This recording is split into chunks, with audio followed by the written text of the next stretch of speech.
In the year 3016 of the galactic calendar, the Yuanxing Federation was discovered by the higher civilization, the Xinhuan Empire, and brought under its dominion. The following year, the Federation passed the certification of the Empire's inspection delegation and officially became the 2,868th second-rank civilization of the Empire. In the year 3020 of the galactic calendar, the Federation was forced to join the Abyss Resistance Project initiated by the Empire, sharing the pressure of the Abyss invasion. In the year 3037 of the galactic calendar, the Abyss erupted in rebellion, and the Federation suffered a devastating defeat. At the end of the same year, the last deity of the Federation fell. In a dormitory of the command department of the Federal Higher Military Academy, a young man with delicate features suddenly sat up from his bed, his expression somewhat dazed. "Where's this? I'm not dead." Jiang Yan quickly came to his senses, then paused, as if sensing something, and looked out the window. In the azure sky, high-tech vehicles shuttled back and forth. Media ships broadcasted the heroic deeds of the heroes, presenting a scene of prosperity. Breaking news. War god Du Changkong has infiltrated the 27th layer of the Endless Abyss, successfully killing the Sklass demon god Ghost, earning the Federation 100 precious survival points. In the 13th Abyss Trial, Thunder, Lord Zhang Deyuan at the 23rd layer of the Endless Abyss led his clan to slay 0.73 billion of the Abyss army, ranking 17th on the 10th Sandrace leaderboard of the same layer, winning the Federation 70 survival points. The 9th batch of Realms login will open tomorrow. The 13th Abyss Trial. The 9th batch of Realms login. What's going on? It should have been the 30th Abyss Trial. No, wait. Didn't I have my divine kingdom shattered by an Abyss demon god? Could it be? Looking at everything familiar before him, Jiang Yan's heart began to pound violently. He glanced around, finally fixing his gaze on the crystal watch on his wrist. A home-use Type 1 auxiliary intelligent life form, an obsolete old model. Xiao Dai Jiang Yan called tentatively. "Master, I'm here." A butterfly-like phantom of a palm-sized creature appeared. "What's the date today?" "March 6th, 3027, Master. 3027.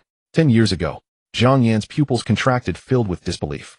Suddenly, as if recalling something, his voice trembled. "Connect to the North Sea official live broadcast channel."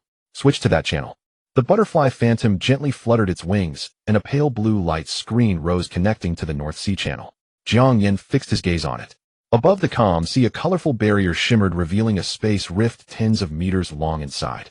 Wispy scarlet mist seeped from the rift, striking the barrier's edges like living things. The number suspended in the center of the barrier changed from 913 to 912. 5 as the mist eroded, meaning 2.5 years. This represented the remaining time the barrier could hold under normal circumstances. Once the barrier shattered, the abyss would descend and destroy everything. Only survival points obtained from realms could extend the barrier's time. Time could be altered, but the erosion of the abyss rift could not be faked. So had he truly reincarnated? Jiang Yan's expression grew excited. In his previous life, he had luckily obtained a great talent in realms, eventually becoming an ordinary deity, leading a faction, and wielding considerable influence in the Federation. But in the 30th Abyss trial, due to faulty intelligence and betrayal by allies, the front he was responsible for was completely annihilated. He himself was killed by a powerful Abyss demon god. The root cause was that reinforcements from the superior civilization Xingyangu did not arrive, and the intelligence provided by the Empire was severely flawed. Everyone in the Yuanxing Federation thought it was just an ordinary Abyss trial, but then a large number of unknown demon gods appeared one after another. The Abyss erupted, and the front line collapsed completely. Of the 37 deities of the Federation, only one survived. This caused the erosion of the Abyss rift to greatly increase, and the surviving deities were unable to earn enough survival points, ultimately leading to extinction. Thinking back now, this event must have been premeditated. Without the acquiescence of the Xinhuan Empire's high-level, Xingyangu would never have dared to act. It seems. Ding. Master, there is a notice from the Academy. The incoming message prompt on the crystal watch interrupted Jiang Yan's thoughts. A virtual notice stamped with the Academy seal appeared before him. Elite Class 1 Command Department Student No. 03 E. Jiang Yan. Tomorrow at 9:00 a.m. gather at the Academy's first teleportation center for Realms login. Do not be late. Looking at the notice from the Academy, Jiang Yan collected his thoughts. Whether it was Xingyangu or the Xinhuan Empire, they were behemoths to the entire Yuanxing Federation. To uncover the truth and seek revenge, he must have enough strength. Thus, the critical trial ahead was of paramount importance. Relevant memories surfaced in his mind. Since 7 years ago, when the Federation joined the Endless Abyss Resistance Project under the Empire's command, realms had descended. Some said it was a game where gods toyed with mortals, others speculated it was the world's will's self-rescue against the Abyss invasion. Jiang Yan leaned toward the latter. Upon first entering realms, one could choose to become a lord or a professional, then select a trial instance for assessment. Upon passing, one could obtain a permanent talent and transcend to extraordinary. These talents were extremely powerful, almost determining future potential. At least in Jiang Yan's knowledge, the lowest grade among those who became deities was B. However, unlike most games, talents and realms were not completely random. There were 8 levels of novice trial instances: simple, normal, elite, hard, brave, despair, hell, and dominator, corresponding to grades D to unique. Only by clearing the corresponding trial could one obtain a permanent talent of that grade. Moreover, each person had only one chance. If they failed, apart from using extremely rare items, the only way out was to become logistical personnel serving powerful transcendence. Especially for lords, the assessment difficulty was positively correlated with the strength of the summoned clan. Clearly, Realms was screening sufficiently outstanding and lucky geniuses to fight the abyss. In his previous life as a top student in the Federal Military Academy's command department, he followed the Academy's arrangement and chose the Lord hard-level instance. At the time, he drew defend against a minor insect swarm. He was required to lead the initial clan, build a sufficiently strong defensive line within 3 days, and hold out for 10 minutes against a 10 million strong swarm of zerglings without being wiped out. The sea of insects like an ocean made Jiang Yan shudder every time he recalled it. In less than a minute, the hard-built position was overrun, and over 90 of his forces were killed. In the end, he barely managed to pass by precisely commanding the remaining soldiers to disperse and establish bases to draw aggro, stalling until the last second. If not for the pre-issued talent super speed and the obvious lack of command in the insect swarm, he would never have succeeded. Hard-level instances were already a near-death struggle, let alone higher-level trials. In fact, among the 1288 elite students of that cohort, only 2, including him, had successfully passed hard-level or above. What was even more tragic was that he later learned that a grade talent was merely the threshold for an ordinary deity, barely more than cannon fodder in the battlefields of realms 10 years later. He was not afraid of death. But if even after being reborn he were to be smashed like a fly by an abyss demon god, his divine kingdom shattered in one blow, then he might as well kill himself directly. Fortunately, he had been given a second chance. The next morning, outside the Academy's first teleportation center, Senior Jiang. Senior Jiang. Enthusiastic greetings rang out one after another. Jiang Yan responded to each greeting. After a night to compose himself, he had calmed down from the emotions of his rebirth. As a top-ranked student in the elite class of the command department, he enjoyed considerable popularity within the Academy. Senior brother Jiang, you were amazing in the last virtual battle drill. I believe you will definitely shine in all realms this time. Thank you, I'll do my best. Jiang Yan smiled and nodded. A round-faced junior schoolgirl waved her fair fist and shouted, looking very cute. Unlike the few high-ranking officials corrupted by power faced with the threat of the abyss, the vast majority hoped to see more exceptionally talented lords or professionals emerge to maintain the Federation's stability. You're still so popular. A crisp, slightly sweet voice came. Jiang Yan turned around and saw a girl in the Academy uniform standing gracefully with a faint smile. Li Miolin, a student in the regular Class 7 of the Command Department, the Academy beauty and his child. In his previous life, as his divine kingdom shattered, and he lay dying, the last scene he saw was this spirit array master with no combat ability breaking through the defense line and running toward him. It seemed she was crying while running. TSK. The corners of Jiang Yan's mouth lifted slightly. Why haven't you gone in? I'm waiting for you. Li Miolin blinked, tugged his sleeve, and said, let's go, the mobilization is about to start. Jiang Yan did not resist and followed her. According to his past life memories, Li Miolin would fail in the upcoming Lord assessment, and later her parents would spend a great price to buy her a high-rank professional self-selection card. The assessment she would take was the Dichin defense battle at the normal difficulty.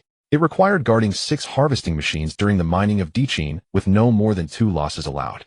The main challenge was troop allocation and situation control, which was a piece of cake for Jiang Yan. But if memory served, Li Miolin's Academy ranking was around 1,280th. This real-time strategy dungeon had no fixed strategy, adjustments must be made according to the situation. With enough time for targeted simulation training there might be a chance, but the assessment was imminent, clearly too late. It would only add to her pressure and bring no benefit. Better to find a highest-rank professional card for her later. After pondering for a moment, Jiang Yan gave up the idea of revealing it in advance. Passing through the crowd, the two entered the auditorium and took their seats, waiting for the mobilization meeting to begin.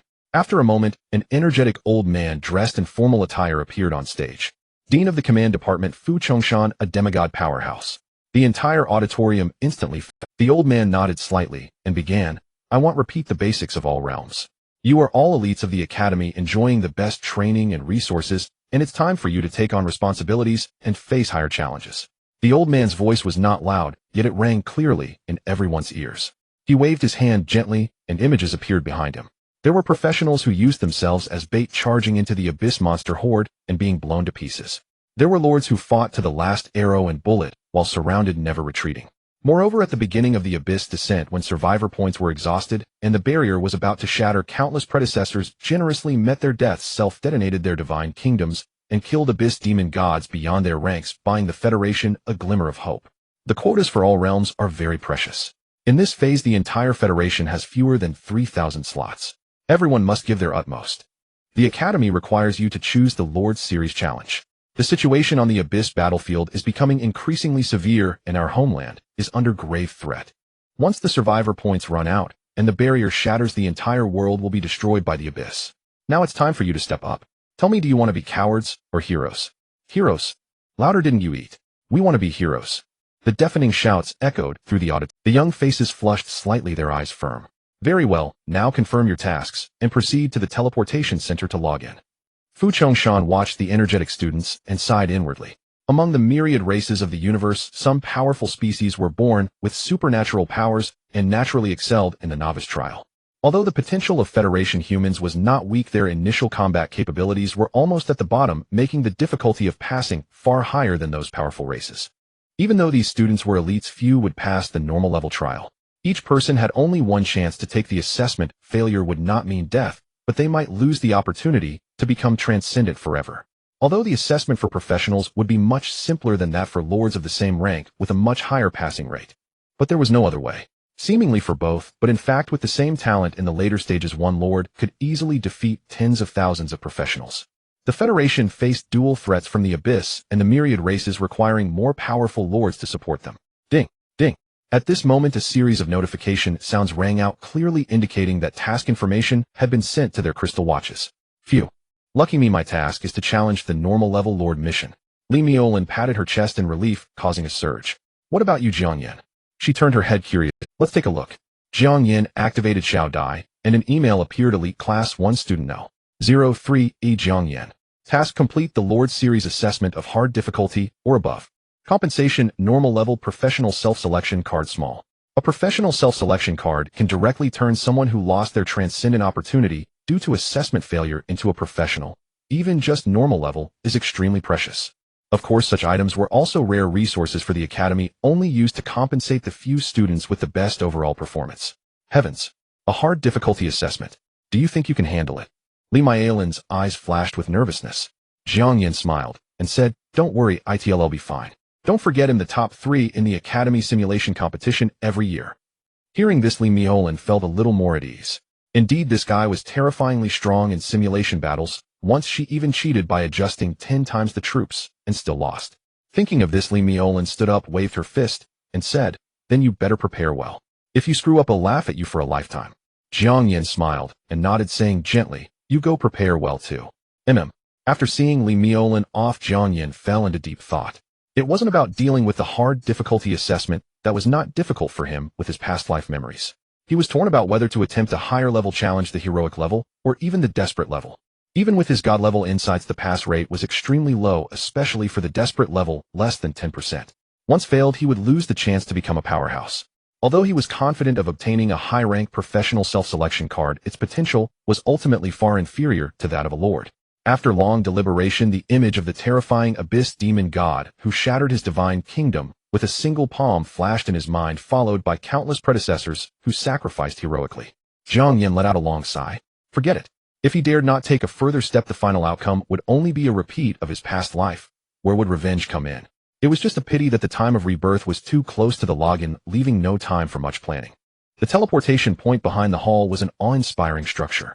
At its center lay a shimmering sphere in constant flux, where blazing flames and surging waters interwove without interference. One could clearly sense the traces of time lingering on the sphere's surface, annihilating all things while heralding new life. Around the sphere, iridescent lights flickered, appearing and disappearing as they encircled the center. 12 such structures existed across the Federation's territories, said to be bestowed by the creator of the realms. After the Federation joined the Star Universe Empire's Abyssal Resistance Project, they materialized and descended alongside the realms. Many first-time visitors couldn't help but stop and marvel. Oh my god, this defies science. This also defies physics. But it's quite mystical, isn't it?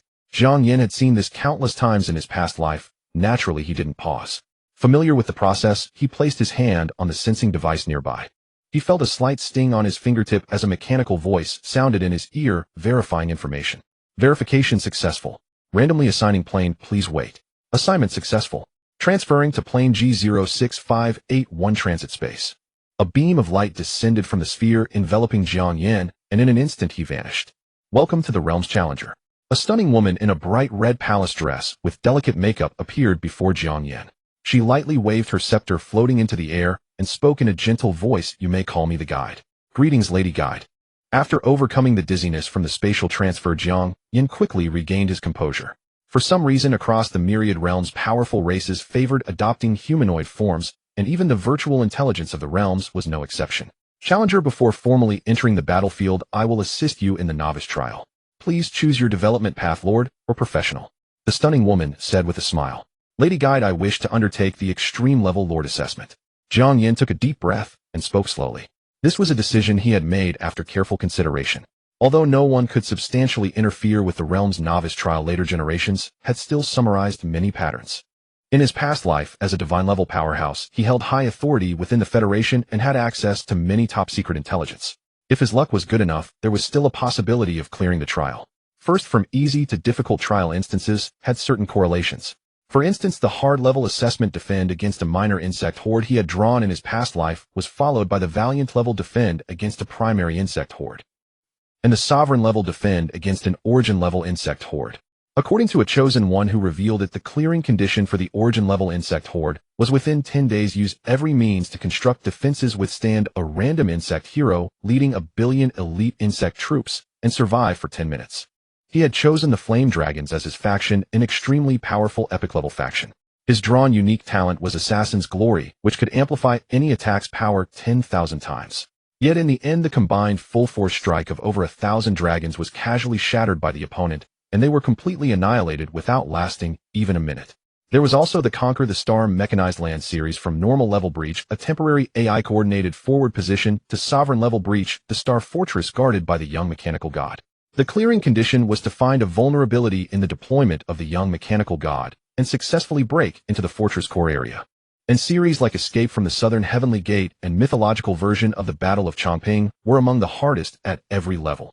Utterly unsolvable, a death sentence upon drawing. But likewise, there were instances that were relatively simple and offered shortcut routes. For example, a professional would reveal 3 years later that his hard-level instance, the Wrath of the Bronze Dragon King, required using fortress defenses to survive 1 hour under the pursuit of the Bronze Dragon King after 10 days. He had chosen goblins as his faction and tried his utmost to build defensive facilities. However, on the 7th day, he discovered a temporary extratemporal recruitment point not far from his base. Inside, there were even heroes comparable in strength to the instance boss, the Bronze Dragon King, available for recruitment, along with many powerful treasures, all extremely expensive. Since he had focused on building defenses early on, even with all-out mining and resource conversion in the last 3 days, his funds weren't enough to exchange for the cheapest item. After failing to clear, the person lamented and speculated that perhaps abandoning fortress construction entirely and focusing on plundering wealth to exchange for treasures was the convenient clearing route. If that series could be cleared through wealth, Jiang Yan knew of many talents and factions related to resources. If his luck was good enough. Challenger request received. Randomly drawing extreme level Lord assessment quest. Draw successful. Quest named the God-slaying Battle of Chongping. Temporary S-grade talent granted Astroloman. Can be permanently retained after clearance. Please select a temporary faction for the assessment. Can be changed after clearance. Extreme level selection, limit upper faction. The redrobed woman's voice interrupted Jiang Yan's thoughts. She waved her scepter and hundreds of diverse light projections appeared in the void. Jiang Yan froze, a wry smile spreading across his face. Well, forget about finding a shortcut. I've drawn one of the hardest series. The God-slaying Battle of Chongping. Lead your faction to join the Zhao Kingdom camp, break the 13 layers of demonized Qin soldiers' blockade, and slay the demonized by Qi. He'll take this one. Jiang Yan helplessly selected an upper faction from the top-tier steel-armored mammoths. This series of instances had no room for shortcuts, as countless experts from myriad realms across time had proven. Forget slaying the demonized by Qi. Even those who could break through the first layer of the Qin soldier blockade were few and far between. This instance ranked among the most hopeless. It seemed he was done for. He had about a 30% chance of clearing among the instances he knew, but this one was absolutely impossible. Jiang Yan shook his head and prepared to relay some crucial intelligence he knew to a trustworthy senior after the trial ended. On one hand, it could help the Federation nurture more strong individuals. On the other, I could exchange for the high-level professional cards I need. Challenger, all preparations are complete. Good luck. The guide smiled, slightly waved her staff, and prepared to channel the teleportation beam. A mechanized prompt also sounded in his ear, trial teleportation imminent. Synchronizing all transit space timelines, please wait. Synchronization failed. Timeline chain cannot be unified. System self-checking. Detected timeline anomaly in transit space G06581. Unable to synchronize. Generating solution. Solution generated. Temporarily restarting the transit space system. What's happening? Jiang Yan's head shot up. G06581 was the space where he was. In his past life, he had never heard of such a problem occurring in the realms. Wait, a timeline anomaly. Could this be an effect of his reincarnation? The entire space turned pitch black and the redrobed guide vanished. After an unknown duration, a point of light ignited in the void and countless modules emerged one by one, many of which Jiang Yan recognized. For instance, the instance module and the talent module. With his mind shaken, Jiang Yan involuntarily reached out and touched one of the modules in the void. Ding. External contact detected. Intelligent AI not yet generated. Judged as maintenance state. System entering manual mode. The system has entered manual mode. Could it be? Jiang Yan's gaze sharpened as he tentatively adjusted the nearest module, the talent module. Deadly strike, true fortune tenfold return, more children, more blessings. Various shards shimmering in different colors flashed before his eyes. Perhaps due to the system reboot, the talents of various levels were mixed together, showing no discernible pattern. A unique level skill. Jiang Yan glanced over. It was a shard radiating with colorful light. The love saint unique. All members of the opposite sex will unconsciously develop affection for you and continue to be attracted. Function description: it allows you to embrace the thigh of a wealthy woman whose power far exceeds yours by billions. A certain provider added love can transcend races. Goodness, what a powerful skill it is. Jiang Yan swiped it away without hesitation. It's not that he held any prejudice, rather this was a unique level skill corresponding to a difficulty level of sovereign, and even against an opponent of the opposite sex in the sovereign level trials, it would be hard to make them develop feelings strong enough to violate the rules of the worlds. He was self-aware. No creature in the myriad worlds had ever cleared a sovereign level dungeon, so there was no need to pressure himself. He continued to swiftly swipe through the shards. Revival. Scavenging. Aura of Kings. Time ticked away, and Jiang Yan couldn't help but quicken his pace, hoping the system would return to normal at any moment. He had to seize this opportunity to find a suitable S-level talent. Found it. Jiang Yan's eyes brightened as a shard glowing with red light appeared. Final Awakening S-level. Designate a type of creature or skill to advance by 1 level. Each type of creature skill can only be used once with a cooldown time of 1 hour. Although this wasn't the optimal solution, there was no time to find the most suitable one. It was time to test his hypothesis. Jiang Yan's heart raced uncontrollably as he reached out to grasp the talent shard. A mechanical voice resonated in his ear. Manual selection successful. Talent loading. Final Awakening S level. Indeed, it worked. With a sense of certainty, Jiang Yan quickly pushed the talent module aside and turned to the dungeon module. The current task was to find the Wrath of the Dragon King series dungeons. Based on the intelligence summarized from his past life, this should be the only known dungeon with low difficulty and a shortcut. Unlike the talent module, the dungeon module had no distinct color differentiation, and each shard seemed to be covered with a privacy screen. It had to be torn open to see its difficulty. Fortunately, relevant patterns were carved on that opaque surface, and with the help of his past life memories, he could barely recognize them. Blocks of gray floating boards were arranged in the void, stretching endlessly. Jiang Yan quickly looked over. The first floating board depicted a human male radiating killing intent, seemingly standing on a massive pit, with countless hands struggling to rise, yet hesitating to extend beyond the horizon. Mythical version of the Battle of Chongping series. Jiang Yan knew without clicking that this infamous dungeon had crushed countless talented dreamers across the worlds. Without pausing further, Jiang Yan swiftly continued to swipe through. Plague of the Undead. Endless tide of corpses. Just then a familiar mechanical voice sounded. Beep. The system is about to complete self-check. 5, 4. Oh no, there's no time left. Jiang Yan's heart skipped a beat as he struggled to concentrate on observing, swiping both hands simultaneously as dungeons flew past quickly. At that moment, a floating board inscribed with a dragon caught his eye. The image showed a giant dragon soaring in the sky with its massive wings spread, breathing fire as if to incinerate everything. The Wrath of the Dragon King. Jiang Yan's spirit lifted as he quickly dragged the floating board out. Almost simultaneously, the dim space regained brightness, and a stunning woman in a bright red palace dress slowly emerged. Novice trial dungeon loaded successfully. Self-check, complete. The system has restarted. In the timeline, 2 prompts sounded almost simultaneously. That was close, he made it. Just don't let it be below the difficult level. But he wondered if the absolute crisis level talent would conflict with dungeons of different difficulties. There was no time to catch his breath as Jiang Yan quickly looked at the revealed floating board. Task named the Fallen Light Saint Dragon King. Sovereign level task introduction. The legendary Light Saint Dragon King was once a member of the Holy Light faction, but fell due to an excessive love for treasures after being tempted by a demon. For some reason, after its fall, it often exists in an extremely violent state, destroying any creature that steps into its territory. Clearance requirement. The challenger will be transported to the Exile Island. Please utilize all resources on the island to strengthen yourself within 10 days. After 10 days, the barrier imprisoning the Light Saint Dragon King will disappear.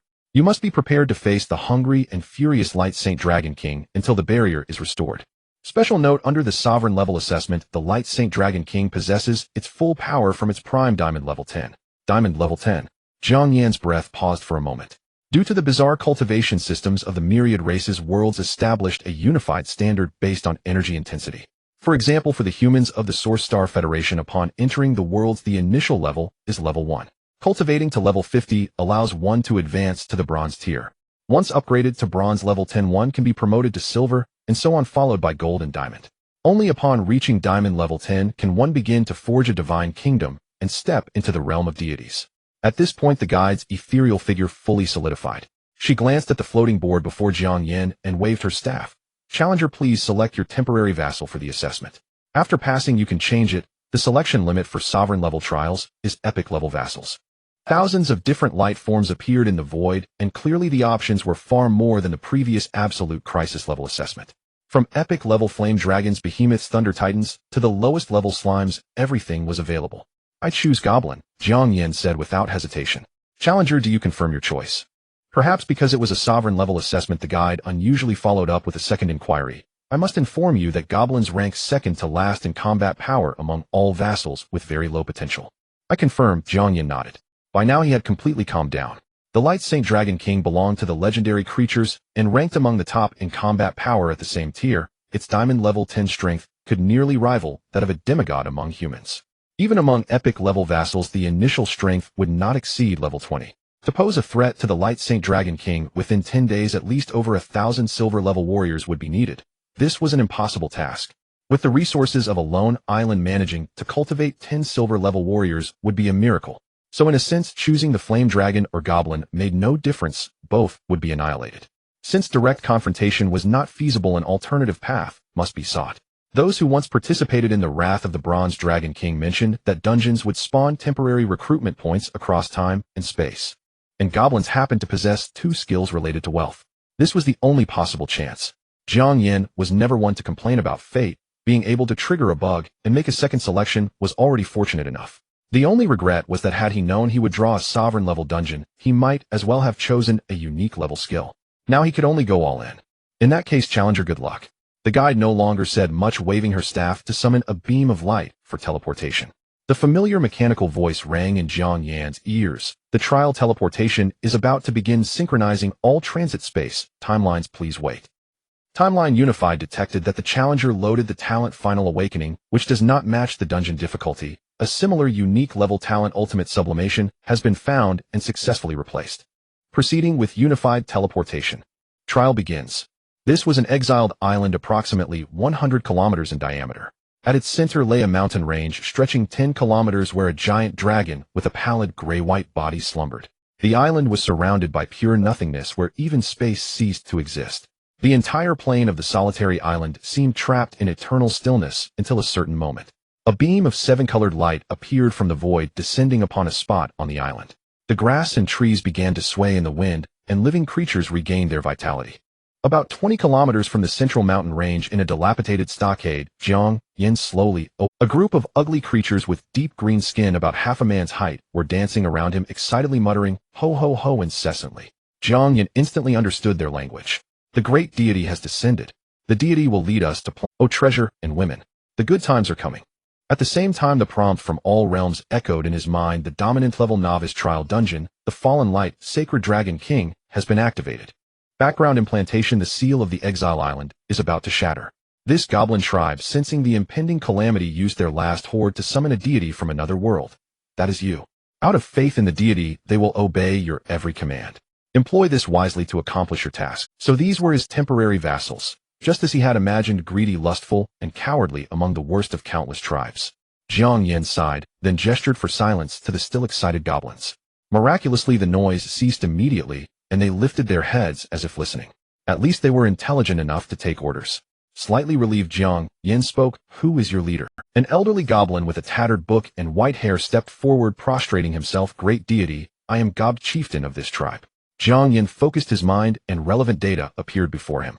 Race Goblin, lower vassal. Class Goblin sorcerer. Level 5. Faith level respect. Proficient skills Fireball, Greed, Plunder. Combat power 6. Evaluation extremely low. Combat potential typical of the weakest among its rank, easily defeated by higher level foes.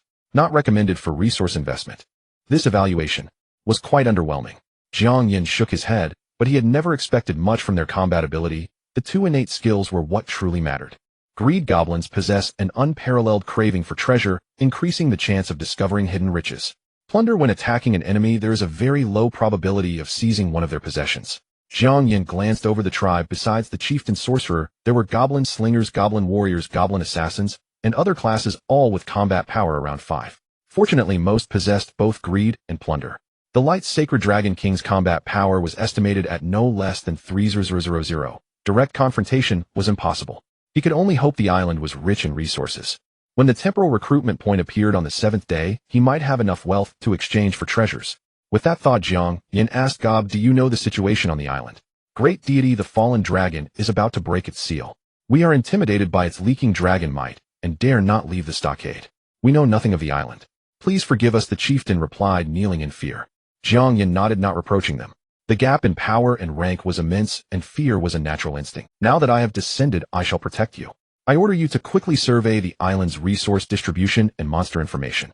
Later scholars in all realms concluded that the vassal races were likely creatures from a destroyed era. By skillfully using the implanted background, one could greatly enhance their loyalty and initiative. As you command, great deity.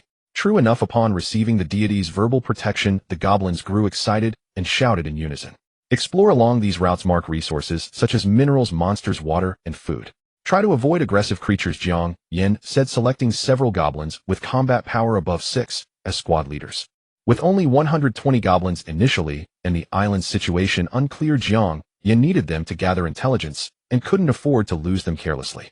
Soon 100 goblins set off in 5 squads to explore. The war fog on the virtual map provided by all realms gradually dissipated as they advanced. The remaining 20 went to cut trees in the forest outside the stockade. They needed to build a decent hut for the deity before nightfall. Watching the suddenly empty and quiet center of the stockade, Jiang Yan finally had time to examine his surroundings. As a novice trial, the initial base was very crude. Apart from some dilapidated wooden cabins, there were only a transformation altar and a recruitment altar. The former could convert any energy-containing substance into soul crystals, the hard currency of all realms essential for base upgrades and unit recruitment. The latter could recruit own vassals by spending resources. Jiang Yan focused, and information appeared. Recruitment altar basic, a general purpose building. Currently recruitable unit goblin, 10 chance of mutation, randomly acquiring special classes, such as goblin sorcerer or goblin slinger. Recruitment cost 0. 1 soul crystal. Daily limit 1000. The price was reasonable, but looking at the glaring 0 under soul crystals in the resource panel, Jiang Yan smiled wryly. It seemed there was nothing to do until the scout teams returned. He pondered for a moment, then opened the cross-server channel in all realms. 3 options appeared: ranking list, power list, and regional communication channel. The first 2 were grayed out. Only those who survived the trial would be eligible for ranking. As for the regional communication channel, all races participating in this trial could enter. Depending on the trial difficulty, each person could send 1 to 8 messages per day, with real name registration mandatory. According to all realms, those who hid their identity were unworthy of transcendent favor. The channel was buzzed. Xing Daorong Hard Brothers, I got the Battle of Chongping. The commander ordered me to duel by Qi. What should I do? Lu Rinjian, normal, easy. Behead the commander, kneel, and say you've drifted half your life, but never met a worthy lord. You know the rest, right? Pao Hui, normal, this is a golden opportunity. No need to fight minions. Just take down the boss and win. Zhang San, brave. The above 2 maliciously inducing the low intelligence to fail is illegal. The internet is not lawless. You're breaking the law, you know. As they argued, a new message appeared below. Jiang Yan, dominant, has joined the channel. What the? No way. A big shot is here. First time seeing a Dominator-level examinee. After a brief pause, the chat interface began to scroll frantically. Jiang Yan was somewhat surprised, but quickly understood. Although in theory various factions could dispatch large numbers of personnel to participate in high-level assessments to gather sufficient intelligence. But naturally the Myriad Realms wouldn't let you exploit such loopholes. The number of login slots allocated to each faction was based on the degree of abyssal corrosion erosion. The more slots a faction had, the greater the abyssal invasion they had to withstand. It was as precise as the algorithm of certain exploitative software. You had to assign all slots to the right individuals and select the appropriate difficulty to just barely produce enough lords or professionals to fend off the invasion. Only when an extraordinary genius occasionally emerged could some slots be spared for high difficulty attempts. Hence intelligence on the novice trial dungeon was exceedingly precious. Under normal circumstances, factions strictly forbade participants from arbitrarily altering the difficulty. Jiang Yan slapped his forehead in frustration. After his reincarnation, he had been so focused on recalling crucial information that he had forgotten this matter. Unauthorized difficulty changes could land one in a military tribunal. After a moment of thought, he sent a message in the chat. Anyone with intel on the Wrath of the Dragon King, message me privately. I can trade. Though the odds of obtaining useful information were slim, it was worth planting a seed of possibility. After briefly browsing the chat channels, Jiang Yan shifted his attention to the virtual map. Thanks to the goblins' relatively nimble movements, the fog of war within a 10-kilometer radius around the initial base had dissipated, revealing various markers on the map. Corrupted jackal warrior. Barren exposed iron vein. Small jungle with man-eating flowers. As each piece of feedback came in, Jiang Yan's heart sank. Although the exploration was not yet complete, it was essentially certain that the entire island contained only sporadic wandering monsters and extremely scarce resources. There was simply no way to obtain enough soul crystals. No wonder this was a Dominator-level dungeon. It was ruthlessly harsh. He recalled that during his past lives' hard-level assessment, there had been 3 major veins near the base along with many field monsters. Resources had never been lacking. Who starts a battle without even a mind to work with? This was still one of the simplest series of dungeons. No wonder no one across the Myriad Realms had ever heard of anyone clearing Dominator level. Jiang Yan smiled bitterly and looked at his personal panel. Class Apprentice Lord. Level 1 qualification not yet obtained. Cannot level up, cannot change class. Temporary Vassal Race Goblin. Temporary Talent Ultimate Ascension Unique. Overall Combat Power 3. He couldn't even defeat a single goblin. Now he could only pin his hopes on his unique crank talent. With a thought, relevant information surfaced in his mind. Ultimate Ascension Unique. Permanently upgrades a designated skill category. Guarantees random trigger of the effects Ultimate or Ascension. No cooldown. Current usage limit 50 times per day. A skill can be used only once. Jiang Yan pondered. The general effect matched his expectations. He had chosen goblins intending to upgrade their skills for more efficient wealth accumulation, but given the current intelligence, even a 1,000-fold boost would be useless. As for the 2 special effects, he would need to experiment to understand them. Just then, the 20 goblins assigned to logging returned to base in pairs, carrying thick tree trunks, preparing to process them and build a temple for the deity's worship. Jiang Yan quickly stopped them and ordered the trees to be thrown directly into the transformation altar. Even a mosquito was meat. Having learned the island's situation, he couldn't waste resources on pointless luxuries. With a flash of light over the transformation array, 10 thick trees vanished. Soul Crystal 0.001. Soul Crystal 0. Jiang Yan quickly stopped them and ordered the trees to be thrown directly into the transformation altar. Even a mosquito was meat. Having learned the island's situation, Jiang Yan sighed inwardly and summoned the goblins about to resume logging. Selecting Greed, he activated his talent ability, and a beam of white light fell upon one goblin. Ding! Upgrade successful. Triggered ultimate effect. Skill Greed elevated to its theoretical maximum. Greed Pro Max greatly increases the chance of discovering hidden treasures. The skill was boosted directly to its cap. Jiang Yan was stunned. Previously, his S-Strength talent could only upgrade 1 level per skill and had a cooldown. The gap was enormous. Unfortunately, at Dominator level difficulty, the entire island likely held no treasures at all, rendering it useless. He decided to test another effect, locking his talent onto Pillage. Ding! Upgrade successful. Triggered Ascension effect. Skill Pillage evolved into a same-type law skill Fair Trade. Fair Trade. Upon hitting an enemy, you may exchange any item on your person for a random item possessed by the target, non-immune below demigod rank. Trading item for item. Truly fair. Jiang Yan's eyes lit up. If he understood correctly, he quickly upgraded the skills of the 20 goblins. 8 of them triggered the Ascension effect for Pillage. Additionally, he deliberately tested the Ascension effect of Greed, which evolved into the law skill Murder and Plunder. Its effect upon killing an enemy, there is a certain chance of obtaining the locations of all their treasures. The stronger the foe, the lower the chance. An equally powerful skill, but its wielder was a goblin. Across the myriad realms, very few things couldn't beat a goblin. Except slimes. What treasures could those blobs possess? A glob of mucus. Still, having one useful skill was enough to satisfy him. Now it was time to verify his hypothesis. Jiang Yan located the nearest jackal man on the virtual map and spoke to the goblins who were prostrating in excitement after receiving their blessings. Believers to the west, an evil jackal has offended my dignity. Now take up your weapons and go eliminate it. Ho ho ho. The 20 goblins stirred with excitement and immediately set off toward the marked target with Jiang Yan protected at the center. The jackal man's location was not far from the base, less than 3 kilometers. Soon the group arrived about 200 meters from the creature. They saw a dark, upright creature over a meter tall, lounging lazily by a swamp. In its left hand, a wooden crossbow held a green-tipped arrow clearly poisoned. Halt! Jiang Yan stopped the goblin warriors who had no formation and were about to charge en masse, and took a look. Corrupted Jackalman level 8. Overall combat power 24. Note: not a subordinate creature. Cannot obtain detailed intel. 24 combat power. Jiang Yan's heart eased, not too strong. He quickly adjusted the goblins' positions before giving the order to attack. These were precious talents with upgraded skills. They couldn't die without purpose. The main issue was that goblin combat strength was far too weak. Had his initial vassal race been a flame dragon or thunder titan, any single one could have effortlessly slain the jackal man. Fortunately, these trial mobs with the corrupted prefix had very low intelligence. Bang, bang, bang. The goblin's feeble aura failed to trigger the jackal's instinctive wariness. By the time it reacted, 4 stones had already slammed into its body. This was a goblin that had advanced its skill. A line of text appeared on the war interface of all realms. Fair trade skill triggered. Obtained item: Jackal's treasured magic gemstone X1. Lost item: stone X1. Fair trade skill triggered. Obtained item: buried pig leg bone of the jackal X1. Lost item: stone X1. Fair trade skill triggered. Obtained item: hunter's crossbow of the jackal. Lost item: fallen off nail of the goblin X1.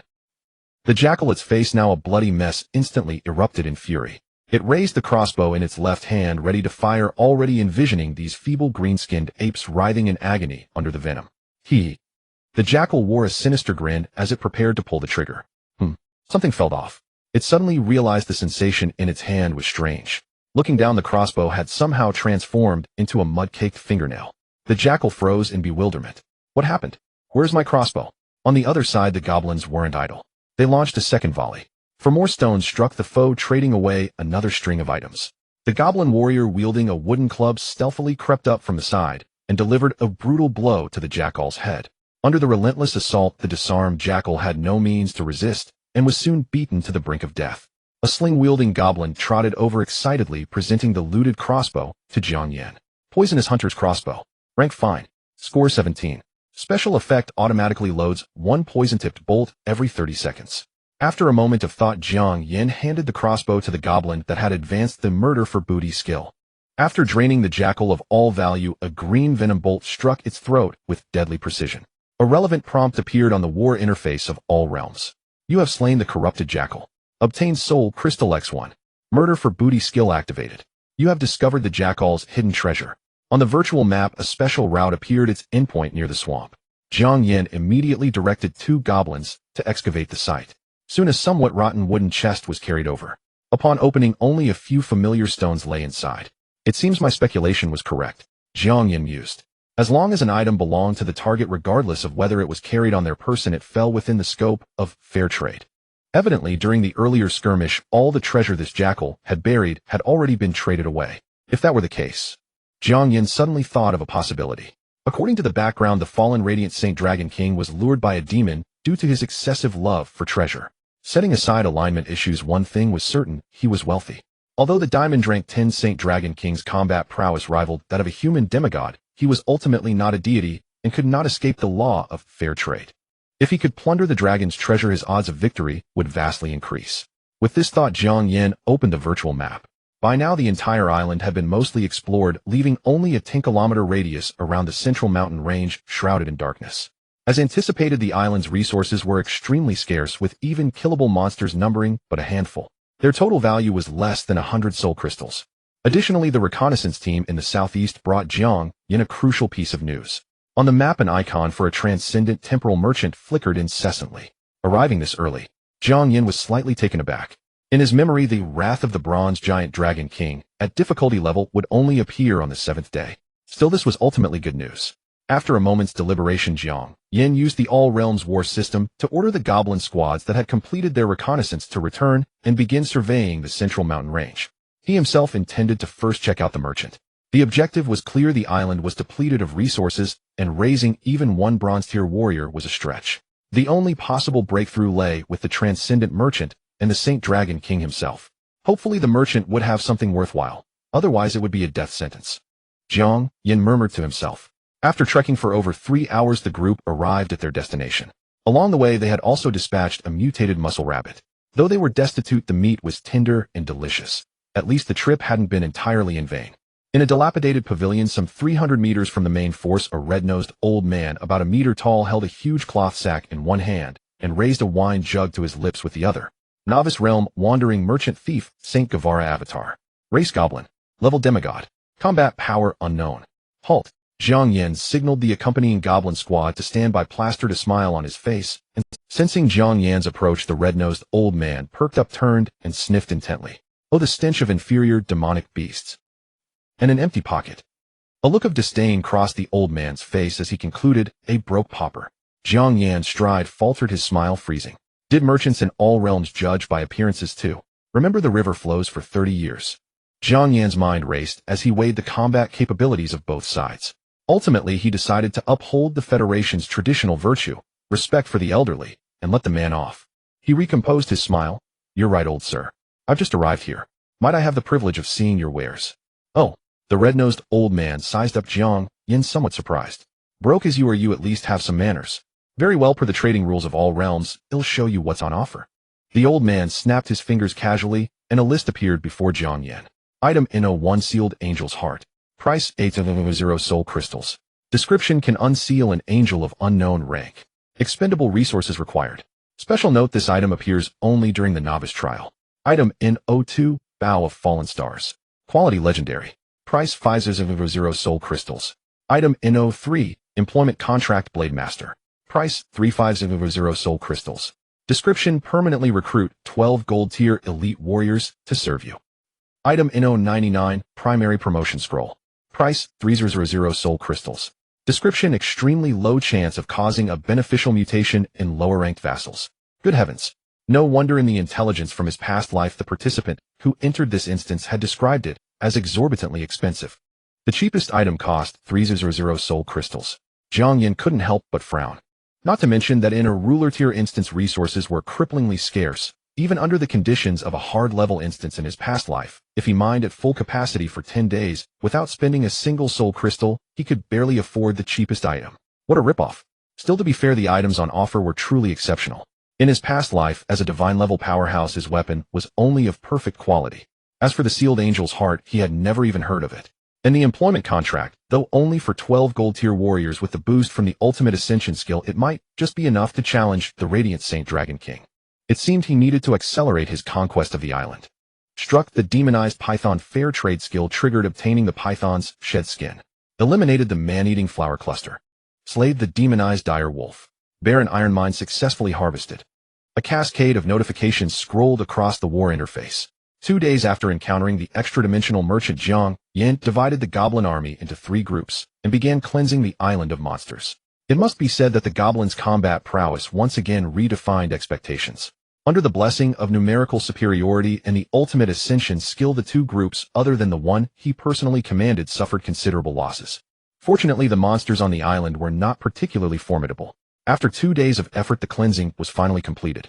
Now the main goblin forces were continuously transporting resources from various locations back to the base, feeding them into the conversion altar. Soul Crystal 0. 1. Soul Crystal 0. 5. The Soul Crystal reserve steadily increased, finally settling at 72 points. Lower than anticipated. Jiang Yan walked to the recruit altar and connected with the formation. Recruit 500 goblins. With the Soul Crystals invested, countless arcane runes on the altar flickered one after another. After a blinding flash of light, a full 500 goblins appeared in the center of the base. Among them were 455 goblin warriors, 32 sling goblins, and 13 goblin assassins. They glanced around curiously until they saw Jiang Yan standing before them, then hastily fell to their knees, uttering guttural sounds. At the same time, a subtle, yet pure and mighty power gradually enveloped Jiang Yan. Gently touching this intangible force, he could clearly perceive countless complex thoughts condensed within it. I want to be as beautiful as the gods. Oh, may the deity grant me a she-wolf. Goblins want big butts. The power of faith.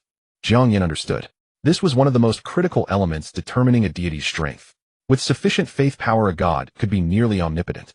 But unfortunately, he had not yet even completed his Lord-class advancement, let alone reached the divine realm. After entrusting the faith power to the All-Worldsea system for safekeeping, Jiang Yan began upgrading the skills of the newly recruited goblins. Ding. Promotion successful, triggering ascension effect. Ding. Promotion successful, triggering ultimate effect. Only after exhausting his daily 50 uses did Jiang Yan stop. Including the goblins promoted in the previous 2 days, there were now 69 with the fair trade skill. 21 of them had evolved from sling goblins. Although other types of goblins could also pick up stones to attack, sling goblins possessed the passive skill precision, granting them notably higher accuracy and range. Gazing at the sea of green rabble in the center of the base, Jiang Yan abandoned any thoughts of pre-battle mobilization. He stepped onto a hastily constructed platform and said concisely, "The evil dragon in the central mountains has stolen the treasures of the gods. I shall lead you to vanquish the evil dragon and divide the boundless spoils." At these words, the goblins below erupted in excitement, cheering loudly. Long live the deity. Central Mountains. Once the radiant holy dragon King Yabalike lay sprawled across a vast clearing, basking in the rare afternoon sunlight. This was one of its precious moments of freedom. Normally this stretch of time-space was frozen. Only when a chosen one from another world came for the trial would it awaken from eternal stillness. So now it was very busy. A letter written on dragon parchment tore through space and flew before it. The letter opened. "Dear Yabalike, father wants me to marry the elder of the Earth Dragon clan, but you know the one I truly love is you. If you are willing to wed me, please reply as soon as possible.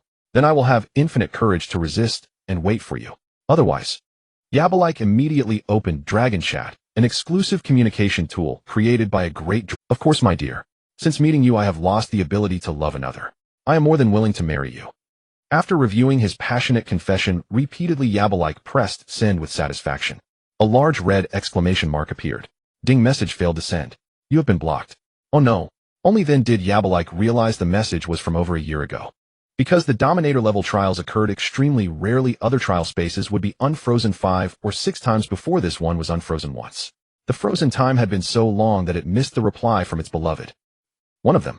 Raising a claw to wipe away 2 dragon tears before it could wallow in sorrow, another letter crashed in from beyond the sky. It was from that beautiful lady of the Violet Dragon clan. The 2 dragons had connected through Dragon Chat's shake feature, corresponded frequently, and grown quite close. Recently, Yabalike had proposed a face-to-face meeting. The other party said she wanted to see a holographic image first, swearing she only wished to know what her beloved looked like, that she was definitely not superficial and would love him regardless of appearance. Could it be? That lady had agreed to meet. Yabalike's heart surged with excitement, completely casting aside the previous sorrow, and opened the letter. "Sorry, you're too ugly. Don't contact me again." No. A furious roar echoed through the mountains, and a powerful draconic incantation blasted the surrounding rocks to pieces. After a long while, Yabalike calmed down and examined itself. Its ashen body claws corroded into deep black, indeed far removed from the once pure white, shimmering handsome dragon of yore. It was all those treasures that had corrupted it into this ugly form. But Yabalike looked toward its treasure vault piled high, with dazzling, enchanting artifacts gleaming with gold. How could any female dragon compare to them? Yabalike greedily inhaled the scent of wealth. It took a long while to snap back, then carefully stored the treasure vault, protected by 108 layers of draconic wards, back into its dimensional space. Its mood instantly lifted, and a torrent of sweet nothings surged in its mind, desperate to be poured out. Who to favor now? Yabalike reopened Dragon Chat, scanning the notes on its online friends. Backup 3 O Feather Dragon, 3,781 years. Maiden's voice, pretty scales. Backup 5 White Dragon, 2,672 years, easy to fool. Goddess 11 Black Dragon, 16,581 years, oi wealthy. Her it is. Yabalike's eyes lit up. That's right. Ordinary female dragons only hindered its treasure hoarding speed, but a rich one wouldn't. He shed, give it even more treasures. Immediately it opened the chat and began typing. Dearest, today is the day I awoke. In the 15 months, 456.25 days, and 39,420,000 seconds I was frozen, I thought of you unceasingly. As Yabalike's inspiration flowed, and it wrote fervently, it suddenly felt what seemed like a mosquito bite, another bite. Many bites in succession. Damn, what is that? Yabalike raised its head angrily and saw beyond the barrier not far away several goblins, weak as ants, cheerfully hurling stones at it. For a moment it was stunned. On the other side, under Jiang Yan's mobilization, over 700 goblins swarmed out. The formation centered on 69 goblins possessing the fair trade skill, while the rest loaded themselves with stones, acting as mobile ammunition depots. Perhaps intimidated by the reputation of the Light Holy Dragon King, there were no monsters within the central mountain range, making it exceptionally safe. Soon the group approached the location of the seal. Just then a clear dragon roar echoed across the heavens and earth, and a massive surge of elemental energy emerged, instantly leveling a peak over 1,000 meters high. Even Jiang Yan was startled. No wonder the background introduction said this dragon was often in an extremely irritable state. It indeed seemed seriously ill. Fortunately, it could only show off within the barrier. No matter how fierce, it couldn't harm him. However, these goblins. Jiang Yan turned to look. To his surprise, they showed no fear at all. Instead, they jumped up excitedly, shouting enthusiastically toward the direction of the destroyed mountain. Roar, roar, what a mighty evil dragon. It must have a lot of treasure. That's right, now we have the blessing of the gods. It can't harm us. Treasure belongs to goblins. Watching the chattering goblins, Jiang Yan felt relieved. The power of faith was indeed formidable, capable of counteracting the innate fear lower beings had toward higher beings. The barrier blocked the aftermath of the dragon's magic, which instead made these goblins think it was a miracle and become even more devout. That was fine. Jiang Yan nodded to himself. He had originally worried that these fellows wouldn't dare to attack the Light Holy Dragon King. Maintain formation, continue moving. After the order, the troop advanced and soon arrived at the location of the Light Holy Dragon King. Through a translucent barrier, the two sides were less than 500 meters apart. Jiang Yan looked curiously. Fallen Light Holy Dragon King, rank legendary, level diamond, 10 total combat power, 48762. Tip: not owned creature unable to obtain detailed information. Nearly 50,000 combat power. Jiang Yan gasped. This was already not inferior to the strength he had at the peak of demigod in his past life, truly worthy of a legendary creature. However, what surprised him was that at such close range the other party showed no reaction at all, instead holding its dragon head high and murmuring incessantly toward the void. Could it be insane? Jiang Yan certainly wouldn't miss such an unprecedented opportunity, and immediately ordered the 69 goblins to spread out and attack. Swoosh, swoosh, swoosh. Dozens of stones of varying sizes shot through the air. The barrier did not block attacks from outside. However, most of these stones either fell midway or missed the target. Yes, they could miss a target over 100. Only one stone accurately hit the dragon's head. Jiang Yan had no time to complain about the goblin's combat ability and stared intently at the war interface of all realms. The beautiful characters arrived as expected. Hit the fallen Light Holy Dragon King, fair trade skill triggered, obtained item dragon slaying greatsword 1, lost item stone 1. A giant steel sword nearly 2 meters long suddenly appeared in the basket on the back of a rock throwing. The sharp blade instantly pierced the basket, and together with the scattered stones it crushed the goblin to the ground, causing it to cry out in panic. Whoa. Seeing this, Jiang Yan let out a long sigh of relief. His suspended heart finally settled. Smiling, he walked forward, grabbed the sword hilt, and pulled hard. The giant sword didn't budge. Only then did he remember that his current combat power was inferior to even a goblin. Jiang Yan's face darkened, and he silently chanted to store it into the temporary storage space. This was a paid service provided by all realms, costing 1 soul crystal per hour. It was exorbitant, but he had no choice. He didn't want to hear rumors like, a god can't even lift a sword, which would shake their faith. Locking his consciousness onto the long sword in the space, relevant information flooded into his mind. Dragon slaying greatsword, grade excellent. Enchantment effects, sharp armor piercing. Overall score 387. Related deeds: this was the sword of a young man poisoned by the legend of heroes who delusionally attempted to subdue the mighty Light Holy Dragon King Aberic, only to be spit to death by the dragon, after which the sword became part of the Dragon King's collection. Excellent grade. Jiang Yan's eyes lit up. In all realms, items were divided into 8 grades: common, fine, good, excellent, perfect, epic, legendary, and divine. It was said there was also the highest grade lord, but no one had ever seen it. In his past life, he only obtained a set of perfect grade equipment after becoming a god supported by the Federation's finances. It could be said that excellent grade was already quite rare. If placed in the All Realms Trading Center, it could sell for at least 2,000 soul crystals. Unfortunately, during the novice trial, these features were not available, so he could only cheaply donate it to the transformation altar. It had to be said this dragon was truly wealthy. Continue attacking, don't stop. Jiang Yan looked at the giant Dragon King, as if looking at a huge mountain of gold. Swoosh, swoosh, swoosh. A rain of stones once again descended. Fair trade skill triggered, obtained item gold coin 1, a lost item stone 1. Fair trade skill triggered obtained item Song of Courage 1, a lost item Stone 1. The war interface information scrolled wildly. The vast majority were gold coins, and occasionally a high-value treasure was obtained. However, Jiang Yan was not anxious at all. He stored the rare treasures and directly rewarded the gold coins to his subordinates. As a result, these goblins worked even harder. Finally, the mighty light holy dragon King Abric sensed something wrong and snapped out of his obsession with composing cheesy love words. Damn it! You weak ants dare to offend the great holy dragon King Abric. The dragon roared, flapped its wings, and flew into the air, emitting a powerful dragon might. The goblins instinctively stepped back half a step, but found that the dragon might had no effect on them at all. They immediately became excited, grabbed stones, and cried out, "Wah wah wah wah! Listen, you disgusting reptiles!" Swoosh swoosh swoosh. Before Abric could finish, a rain of stones came rushing toward him. It didn't cause any damage to it. But that wasn't the point. If other dragons knew that the great light holy dragon king was hit by goblins, the weakest creatures, it would be a shame for the rest of his life. Enough! Abric roared, angrily raised its claw, and took out a pitch-black scroll from its treasure vault, suspending it before itself. Even through the barrier, one could feel the soul-shaking power emanating from it. See this? This is the legendary scroll from the netherworld, the Hellbone Sea, which can pull the opponent's soul into the netherworld to suffer for 10,000 years. You damned scum, if you dare provoke my dignity again, once the barrier disappears, I will drag all of you into the swoosh. A goblin in tension threw the stone in its hand. Hit the fallen light holy dragon king. Fair trade skill triggered obtained item scroll, Hellbone Sea 1, lost item Stone 1. The black scroll appeared in the goblin's hand, while the original scroll location turned into an irregular stone. Abric looked at the stone before him, then at the scroll in the goblin's hand, and blinked hard. Blinked again. My Hellbone Sea. Give it back. A shrill cry echoed through the mountains. No! The giant dragon King Midroar suddenly caught sight of the goblins nearby, clutching familiar. Those were the Scepter of Wind, the Dawn Battle Armor, and my treasured complete collection of Dragon Island love photo albums. How could this be? A flicker of panic flashed through Abric's enormous dragon eyes. He forgot to flap his wings as he hastily checked his own treasury. No, you damn thieves. Impossible, my 108 layers of protective magic haven't even failed. Driven to the brink of insanity, the giant dragon king lost all reason. He circled high into the sky, exuding a terrifying aura, chanting a haste spell as he hurtled toward the goblin army. One could foresee this strike would be earth-shattering and apocalyptic. Bang! A thunderous crash.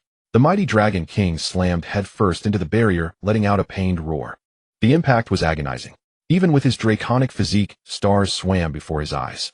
He descended weakly and collapsed to the ground. Perfect opportunity. Jiang Yan's heart leapt at the sight. He swiftly ordered a full assault. Now that the dragon was merely 200 meters from the nearest goblin, almost every stone found its mark on the colossal body. Fair trade skill triggered. Fair trade skill triggered. The war interface scrolled with alerts nearly every second, and treasures and gold coins piled into a small mountain. Truly a generous soul. Jiang Yan silently gave his approval. Not only had the dragon amassed a colossal fortune for him, but it had also charged straight into him, as if afraid he might miss. Such selfless behavior, benefiting others at his own expense, could only be summed up in 6 words: greatness needs no words. The feast lasted over 3 full hours. When not a single coin could be extracted from the dragon, Jiang Yan reluctantly led his goblin army away. Glancing at his follower panel, he noticed that a minority of goblins had advanced from reverence to fanaticism, greatly increasing the faith power they provided. Indeed, wealth stirs the heart. Riches are the greatest source of faith. Still, it was a pity. The goblins' combat potential was too low, destined to be replaced after the trial. Just as Jiang Yan and the goblins vanished from sight, Abric slowly opened his eyes and soared into the air, his gaze distant without a trace of anger. This trial participant seems to possess a special skill, paying such a great price. Perhaps. A barely audible murmur dissipated in the breeze. On the other side, the dilapidated base. The goblins, returning laden with spoils, could not resist breaking into bizarre dances. Jiang Yan repeatedly pored over the battle log, silently reviewing gains and losses. This was a habit he had developed in the academy, reviewing every virtual battle afterward. Everything seemed too smooth. The central mountain range spans 10 kilometers, yet the dragon appeared at the spot closest to the barrier. It could have flown deeper to avoid the goblins' attacks. Jiang Yan frowned. The dragon had been too cooperative, rendering some of his prepared measures useless. Could it be that creatures corrupted by demonic energy lose all intellect? In any case, the outcome worked entirely in his favor. No matter what schemes existed, sufficient strength could easily break through. Just like the battle before his fall in his past life, he and his comrades fought back from a desperate situation, repeatedly setting traps to slaughter a large number of abyss-infected creatures. But when victory seemed within reach, the high-ranking Abyss Demon Lord appeared and swept the battlefield. One slap shattered the Divine Kingdom, one stomp crushed the camp formation, utterly crushing all hope. Every memory brought despair. Jiang Yan sighed inwardly and walked toward the transformation altar. A massive pile of rare treasures poured out from the temporary storage space.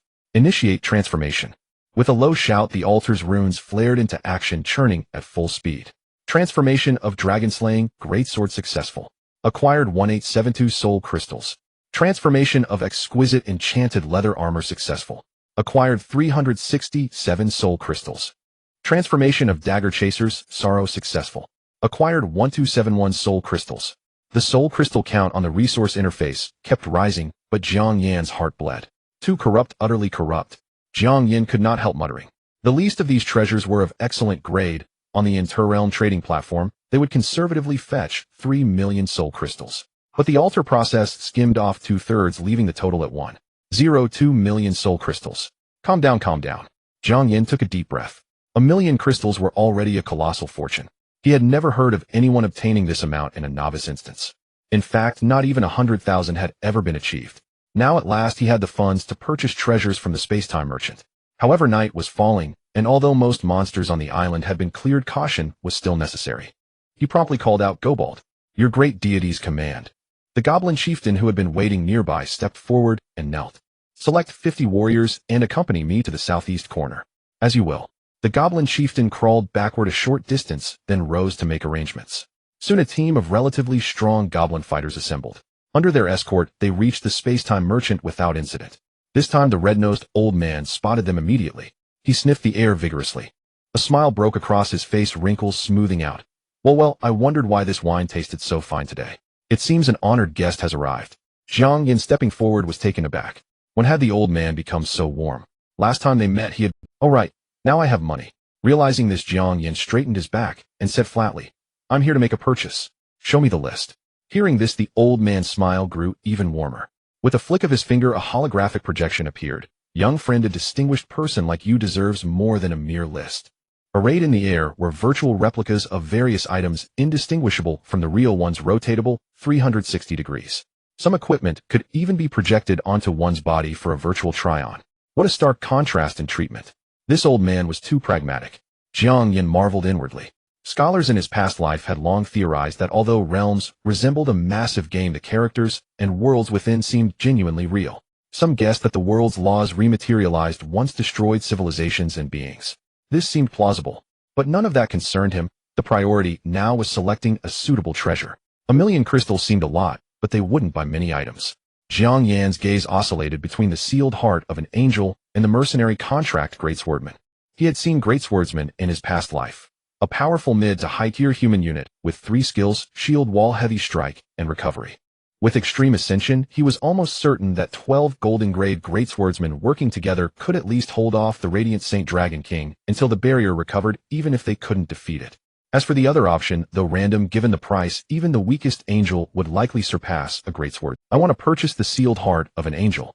Jiang Yan deliberated for a long while before finally making up his mind.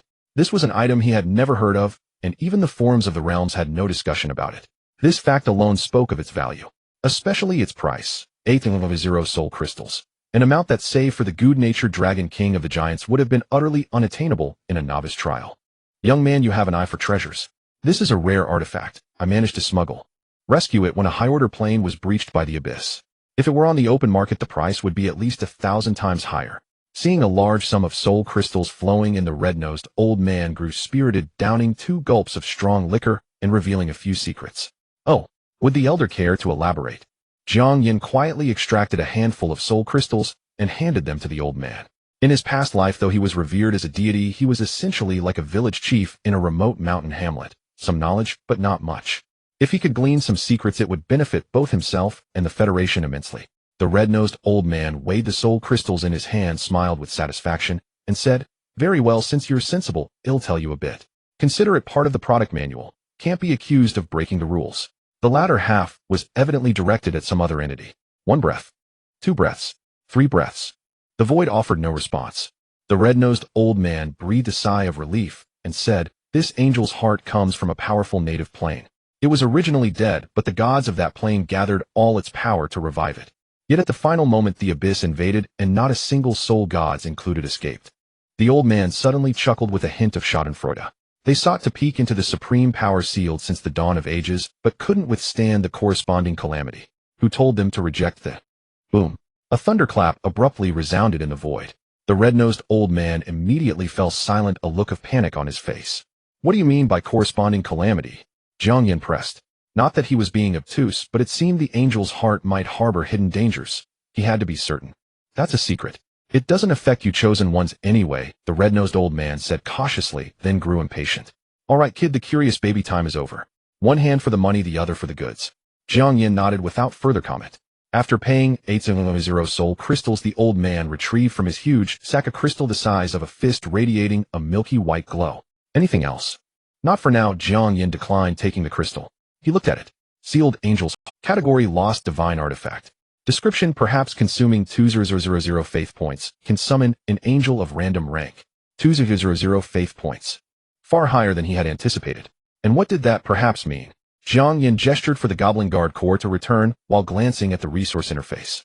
Current faith points reserve 587. Followers at or above the level of Ardent can provide a certain amount of faith points daily, but the amount is not fixed. This was understandable. The human heart is the most uncontrollable.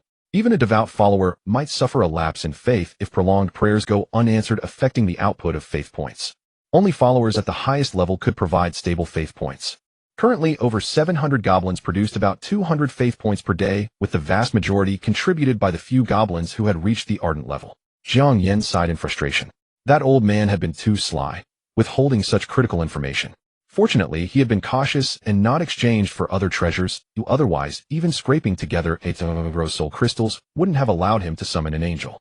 If memory served, the conversion altar's rate was 10 soul crystals for 1 faith point, an outrageous black market price. Moreover, the old merchant's other words bothered him. These powerful beings within the trial, though bound by the laws of the realms, still seemed to enjoy considerable freedom in their words and actions. He wondered whether this was peculiar to the Overlord-level instance, or if there were other reasons. And the secrets inadvertently revealed, native plane, primordial era, and calamity, were all things he had never encountered in his past life. After all, the Source Star Federation had only recently joined the realms, and much intelligence was locked away by advanced civilizations. Now, looking back, the actions of the Xinhuan Empire in his past life were very strange. On one hand, they constantly sought subordinate civilizations to help resist the Abyss invasion. On the other, they withheld intelligence on the realms, hindering others from growing stronger. Moreover, in the end, they deliberately delayed reinforcements, leading to the Federation's fall. What benefit did that bring them? A commotion interrupted Jiang Yan's thoughts. Looking up, he realized he had unknowingly returned to the base. The excited goblins were still reveling, tossing plundered gold coins around the bonfire. If not for the entire island's monsters having been cleared in a real Abyss battlefield, an ambush by Abyss creatures would go unnoticed. Jiang Yan sighed, but didn't stop them. It was in the goblin race's nature. They could hardly become a discipline. Many would rather choose the weakest slimes than goblins as their follower race. He himself planned to replace them after the instance, though it was a pity to lose the powerful fair trade skill. Passing through the reveling goblin horde, Jiang Yan approached the conversion altar again. Convert faith points. Nearly 200 soul crystals vanished instantly as the altar began operating again. Soon the faith points reserve on the resource interface became exactly 2000. Jiang Yan took out the angel's heart, took a deep breath, and said, "Recruit." The milky white crystal flew into the void, emitting a dazzling radiance from within. Fine cracks spread across its surface until it shattered completely. A resplendent gate phantom radiating infinite brilliance slowly materialized, with a faint silhouette stepping forth. When the light faded, a stunningly beautiful young woman about 1.7 meters tall appeared before Jiang Yan. She had a slender figure, a pale golden sword in hand, long hair cascading to her waist. Her eyes were pure and holy, while 3 pairs of pristine white wings gently fluttered behind her. The moment she saw Jiang Yan, the young woman lowered her aura, knelt on one knee, and said with reverence, "Holy Lord, thank you for granting me new life." At the same time, relevant data appeared in Jiang Yan's mind. Analia rank unique. Class Six-Winged Divine Sorcery Angel. Level Gold 10th rank. Faith level blind, right or wrong, everything you do is correct. Proficient skills: Blazing Judgment, Grand Prophecy, Heaven's Gate, Holy Light, Divine Sorcery. Comprehensive rating 99999. Special note: this is an extremely powerful entity among the angel race. Due to your weakness, her power remains at the peak of gold. Please mind your dignity and grow stronger as soon as possible. Jiang Yan was taken aback. In 2 lifetimes he had never encountered such a monstrous attribute. A golden tier 10 possessed a battle power score of 100,000, nearly comparable to his strength when he was a deity. This should not exist in the novice trial. No, it shouldn't even appear in the top 10 layers of the abyss. Connecting it to the previously smooth journey, Jiang Yan suddenly thought of a possibility. The luck of the realms. This was a piece of information he had casually heard in his past life. It was said that everyone would have a hidden attribute upon logging in, which was the luck value. Some beings with extraordinary luck values would receive various privileges in the luck of the realms. For example, the federal martial god Du Changkong. He drew the warrior-level battle of Chongping. Although he ultimately failed, he earned the admiration of the dungeon boss Bai Qi. Not only did he receive a special professional selection card, but he also passed down a supreme skill. Because of this, Du Changkong entered the realm of deities in just a few years, far surpassing others of the same tier. There are also powerful civilizations that before their elite disciples log into the luck of the realms would calculate their fortunes and cast spells to alter them. Unexpectedly, after his rebirth, he had also become one of them. No, it wasn't just luck, he had also gained an advantage. Jiang Yan suddenly recalled the anomaly that occurred during the login, manual mode. The luck of the realms actually had a bug. Jiang Yan smirked, no longer dwelling on it, as many things were beyond what his current strength could delve into. He shifted his gaze to the six-winged angel before him. Rise, why do you call me the Holy Lord? Before the fall of heaven, the Holy Lord said, when the realms manifest, the boy riding the great dragon shall be the new Holy Lord.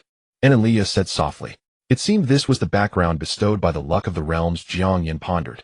Can you tell me about heaven? Of course, Holy Lord. Enlil spoke reverently. Heaven was once one of the most powerful forces among the myriad realms. Under the Holy Lord, it was divided into 4 archangels, 12 seraphim, and 36 angel legions, each led by 3 million angels of different professions. Among them, the archangel possessed supreme divine level strength, the seraphim had master god level strength, and the angel legions ranged from low gods to upper gods. Jiang Yan's breath paused for a moment.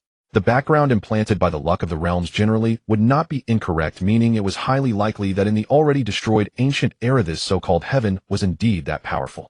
With your strength, why have I never heard of you before? Jiang Yan asked curiously. Logically speaking, with the strength of angels, they should not be unheard of in the luck of the realms.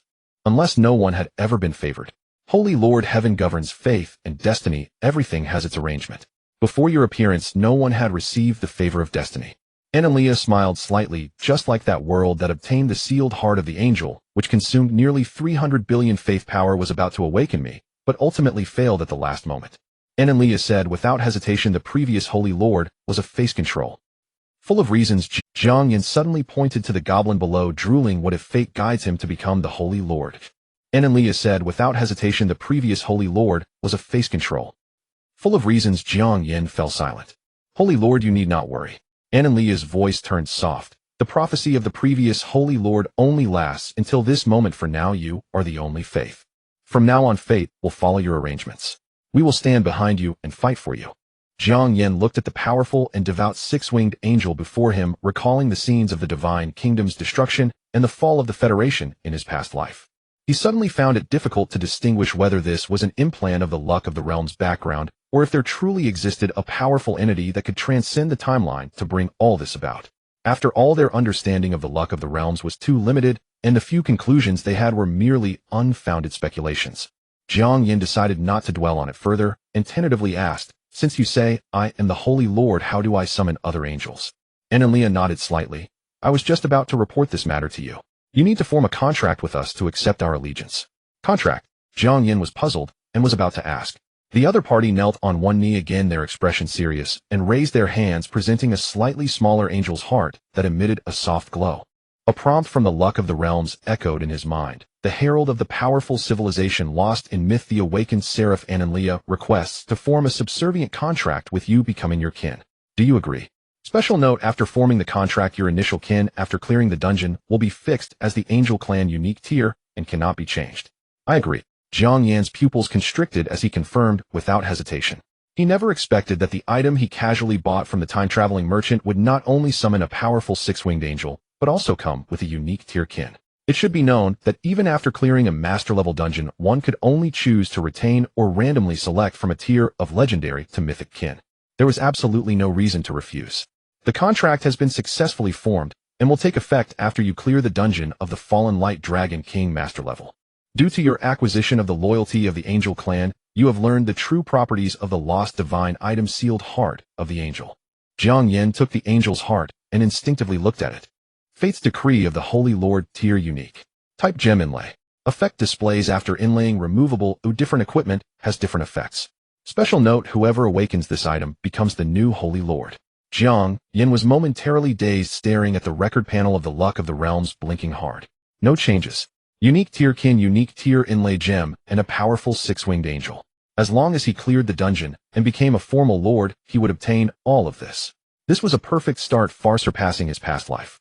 Now the only obstacle was the attack of the Light Dragon King in a few days. Although this giant dragon had previously performed poorly, there was no doubt it was very powerful. Analia, there is a legendary giant dragon of diamond tier 10 sealed there. Can you defeat it? Jiang Yan looked at the kneeling girl and gently raised his hand, signaling her to rise. Although numerically superior, it was not that simple when it came to actual combat. Just like a legendary mage with a battle power of 100,000 could still have a probability of 0.001 of failing against an assassin with a battle power of 10,000. Analia followed Jiang Yan's gaze. In her calm eyes light flowed as if she had passed through the night, and, of course, Holy Lord, your will shall be our guiding sword. By the end of the 10th day, Jiang Yan stood outside the stronghold gate, gazing at the dying embers on the horizon. He did nothing more than necessary. Both the colossal dragon and the six-winged angel far surpassed the limits of this stage. No scheme held meaning in the face of absolute power. At this point, he felt the ruler-level instances relied more on luck, unlike the difficult trials of his past life, which tested strength. Perhaps the will of realms believed that becoming an ordinary powerhouse required only effort, but to reach the pinnacle, a sliver of luck was far more vital. Holy Lord, do not worry. A fallen dragon that has strayed from faith should face judgment, though I will not allow it to disturb you. Folding her wings, Analia stood behind Jiang Yan and spoke with confidence. I fully trust you. Jiang Yan's face showed helplessness, not from fear of trial failure. He glanced at the realm's record interface. Activating skill, Ultimate Ascension. Ultimate effect triggered, failed. Target skill already at maximum level. Ascension effect triggered, failed. Angel skill is unique and cannot be replaced. After using the skill, Jiang Yan understood just how formidable this angelic maiden was. All unique max-level skills. A dragon stupid enough to knock itself unconscious. How could it contend? But, after several days together, he discovered this being was too rigid in thought. She believed all living things must devoutly worship the great Holy Lord of Light. Those who disobeyed were heretics. The 700 goblins in the base had all been driven away. In her words, those who behaved improperly before the Holy Lord or displayed insufficient faith should be sent to the third-star prison to undergo 27 forms of punishment and reform. Then she conjured phantom images of the star prison's punishments. The goblins were so terrified they fled, not even pausing to pick up the gold coins that had fallen to the ground. Even the mountain range ahead of the base had been leveled. Nothing should block the Holy Lord's sight. Jiang Yan had to spend an entire day correcting her trigger-happy nature. Times had changed. Now they were merely a human youth weaker than goblins and a six-winged angel far from her peak. They could not afford to be conspicuous. The last glimmer of sunset faded, and a piercing dragon roar erupted from the distant mountains, drawing closer and stirring the soul. The realm's prompt rang out. The ceiling barrier has dissipated. The fallen Radiant Saint Dragon King has locked onto your location. Strive to survive until the barrier recovers. Sounds urgent and furious, Jiang Yan chuckled. Analia's gaze turned icy with killing intent as she stepped forward and bowed. Holy Lord, permit me to slay the heretic. Go, let me witness the might of the angel race. Jiang Yan nodded. Your will be done. Her 6 wings unfurled, scattering specks of white radiance that illuminated the darkness and dispelled the dragon's oppressive aura. Then she soared into the sky. At the same time, a figure over 100 meters long emerged on the horizon, an ashen white body wreathed in faint black mist. The Radiant Saint Dragon King Yablik. It spotted Jiang Yan, illuminated by holy light, and snarled, thieving vermin now. Bang! A beam that tore through the night cut off its words. Under the immense impact, Yablik was blasted from the sky, crashing heavily into the ground and kicking up clouds of dust. Disrespect toward the Holy Lord makes you a heretic, worthy of execution. Analia's expression was cold as she drew the long sword at her waist. Cough. Damn it, you have no martial honor ambushing me. The massive dragon head emerged from the dust, cursing, but fell silent when it saw the golden 6-winged angel shining in the night. Such overwhelming pressure. Yablik's draconic eyes turned solemn. It sensed its body trembling involuntarily, a primal instinct signaling that the opponent's rank far surpassed its own. World's power, lend me strength. The dragon chanted, quickly shrinking from 100 meters to only 3 meters. its strongest combat form greatly enhancing defense and agility. Swoosh! It struck first, shooting toward the angel in the sky like an arrow from a bow, its sharp claws gleaming with cold light as it slashed downward. Clang! The long sword met the dragon's claws, barely parrying the ferocious blow. Both were sent flying. Spirit of holy light, my dear companion, fight alongside me. Analea steadied herself and chanted the incantation swiftly. Golden light erupted from the magic array beneath her feet, and a colossal Valkyrie phantom appeared in the sky, spreading its arms and stepping forward to merge with the angel's body. Her aura surged instantly. High-order holy light, divine art, saint spirit possession. Yablik did not pause, either using the recoil to trace a perfect arc in the night sky and launch another attack. Clang, clang, clang. The fierce metallic clashes rang out incessantly. In an instant, dozens of exchanges had taken place. But now Analea's power had surpassed the dragon's. With every sword stroke, she not only deflected the strikes, but also left scratches on the opponent's body. Yablik kept adjusting its attack angles, but to no avail. Soon its body was covered in fine wounds. Fortunately, the dragon race's innate physical resilience allowed it to barely hold on. What in the world is this race? It lamented inwardly, seeing the angel completely unharmed. With draconic language magic and inertial impact, it had amplified its power at least threefold, yet the angel, without any leverage in the air, effortlessly countered every attack. Utterly absurd. Its own greatest strength was inferior. How could it fight? On the other side, Analea frowned slightly. She was but a gentle divine arts angel, unskilled in brute force. And with her current gold rank strength, the dragon had managed to stall her. How could this be? The great holy lord was watching below. If the 4 archangels and the other 11 colleagues learned she had failed to swiftly subdue a fallen dragon, what face would she have to serve as a seraph of the heavenly kingdom? With that thought, Analea sent the dragon flying with a full-force sword strike, her divine power seething. A golden hexagram appeared behind her, illuminating the entire night sky. Opening her lips, she spoke with a preternaturally ethereal and rhythmic tone. Heretic, repent for the sins you have committed. Heavenly kingdom, divine art, great prophecy. Yablik, who had been gritting its teeth to attack again, froze midair, 2 tears streaming from its eyes. I should not have. What kind of skill is this? The Dragon King struggled free, raising a claw to cover its own mouth, both shocked and furious. Close call. Oh, it nearly blurted out those embarrassing deeds. Analea obviously would not answer its question. Although limited by her strength, the great prophecy only lasted 3 seconds. That was more than enough. All evil shall be consumed by the scorching flames.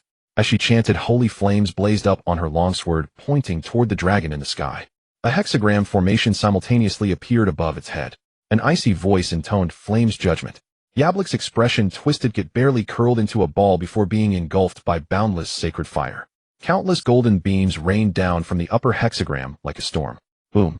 Amid scattered scales and a shower of blood, the dragon crashed heavily to the ground once more. Analea flickered and followed, raising her holy flame sword. Cough. Wait. Stop. The dragon's strained call emerged from the dust.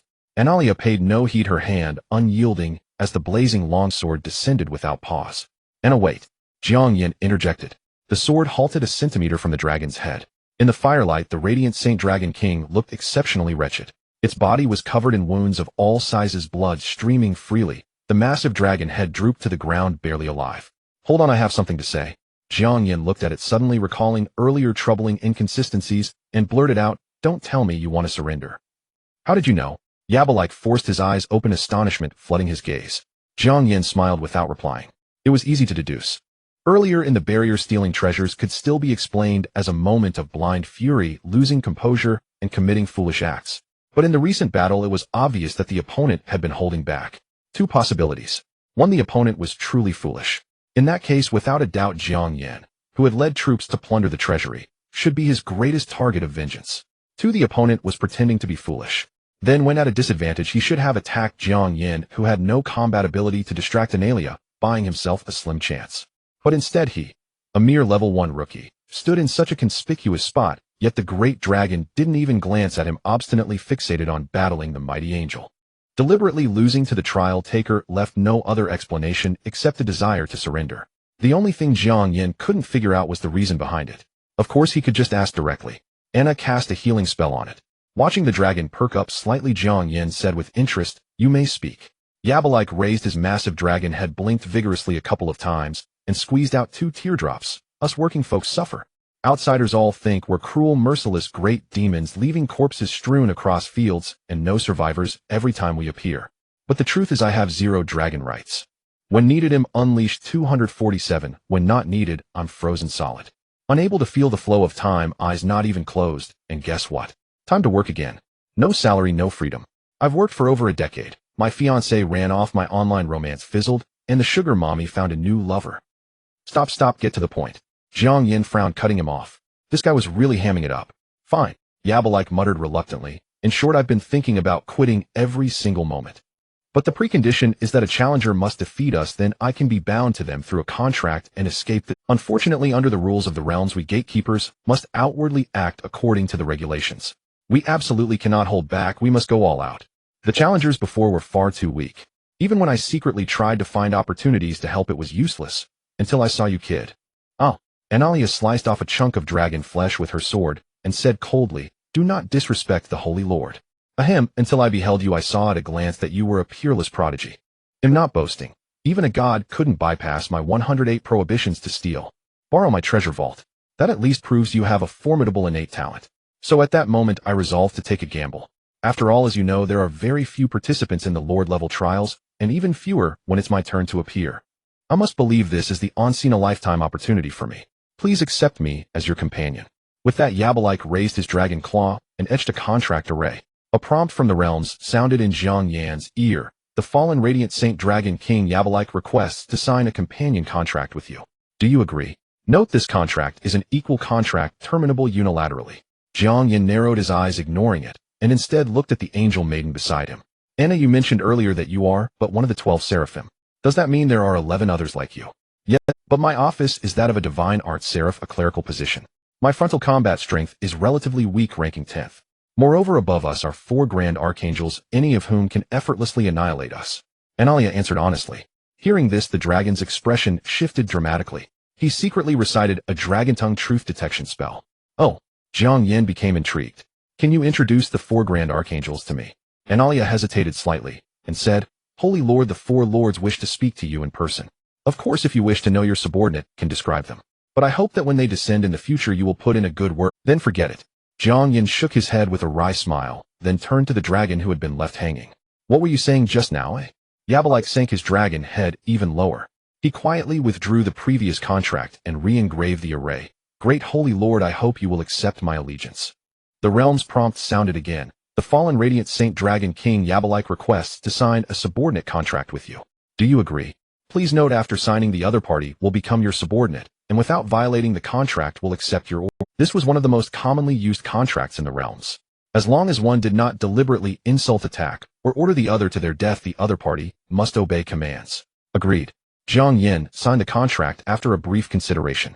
This was the boss of a lord-level instance. If not for the lucky summoning of an angel, all the trial takers of this round combined could not defeat it. Simultaneously, the opponent's information appeared on the realms panel. Yabalike, rank legendary. Class fallen dragon. Level diamond, tier 10. Faith level fear.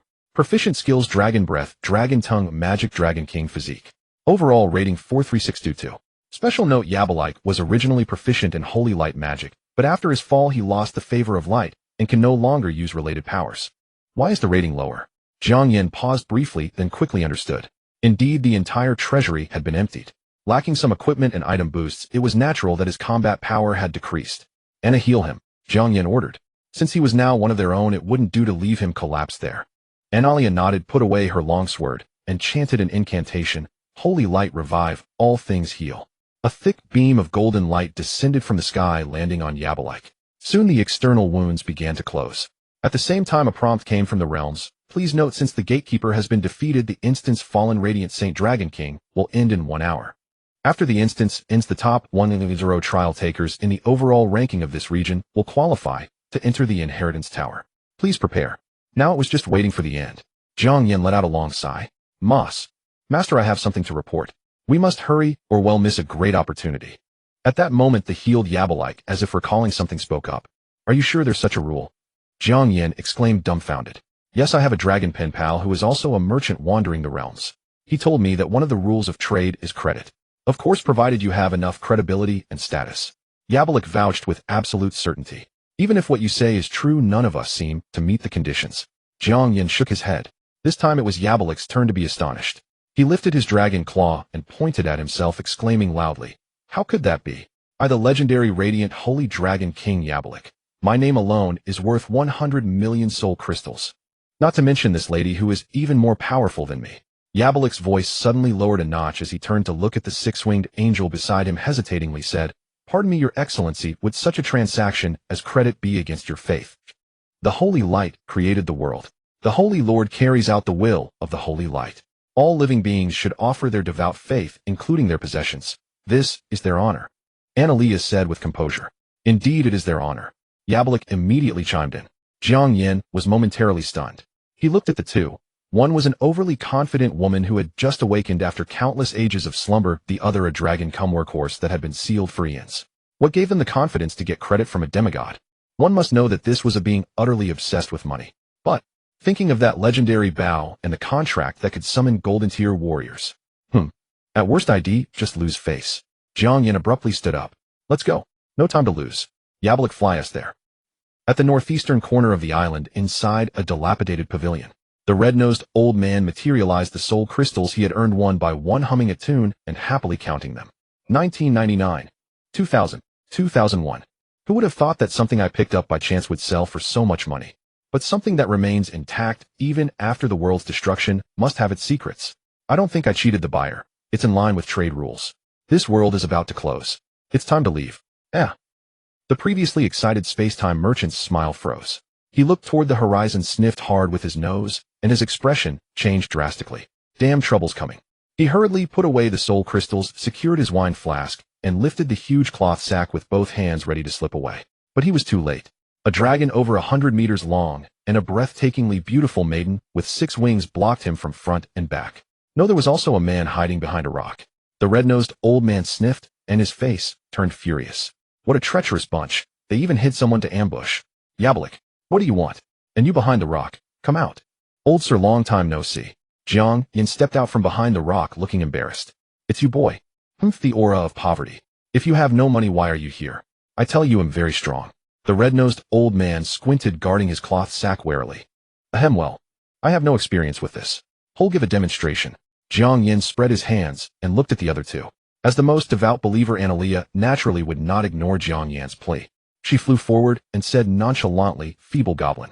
I am Analea, a follower of the Holy Lord, the 10th Seraph of Heaven, the master of celestial divine arts. I hereby declare that your goods are requisitioned. Give thanks for the blessing of the holy light." Oh no. Jiang Yan's face changed. This girl was probably still living in the background setting of the realms. What difference was there between that and, "I am Qin Shi Huang. Kneel and wire me the money"? Sure enough, the red-nosed old man frowned, and a faint aura of demigod power radiated from him. "Old sir, don't misunderstand. We just want to ask for credit." Jiang Yan, now too concerned about face, spoke. "Credit?" The red-nosed old man paused, scanning the two. "You, a level 1 apprentice lord, and this? Well, a high-order life form, but with no reputation at all in the realms. Not qualified for credit. What about me? I, the radiant holy dragon King Yabalik, surely am qualified enough." The dragon shrank his body and squeezed forward, saying smugly, "You? I have heard a little about you." The red-nosed old man sneered. "A miserly hoarder, a two-timer wanted by 37 young Shedragons, the shame of the radiant holy dragon clan." "Oh, sorry, those were your old titles. Now you're just a workhorse without freedom." He pointed at Jiang Yan. "Even worse than that guy whose combat power is below a goblin's." The three of them all darkened their expressions. What did he mean by no reputation workhorse combat power below a goblin? "Holy Lord Master, please allow me to teach him a lesson." Analea and Yabalik both asked Jiang Yan for permission. "Don't go too far. At least leave him breathing." Jiang Yan nodded in agreement. "What are you doing?" "I'm a demigod." The red-nosed old man couldn't help stepping back, trying his best to muster an imposing aura. "A mere goblin demigod dares to insult the mighty holy dragon king. You've got a death wish." Yabalik grinned savagely and lashed out with his tail. "Off." The old man screamed as he was sent flying into the air. Analea saw this and silently chanted a spell. A fist the size of a small mountain appeared in the sky and came crashing down. "Oh. Ow. Stop." Half an hour later. "That's enough." Jiang Yan looked thoughtfully at the space-time trader, now bruised and battered. It seemed this guy, like goblins, was a typical example of being easily beaten across levels.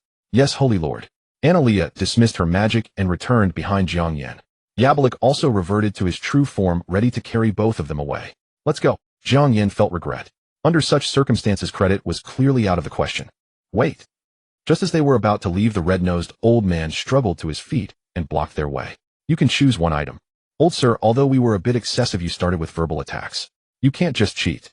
Ahem, what did you say? Jiang Yan was stunned.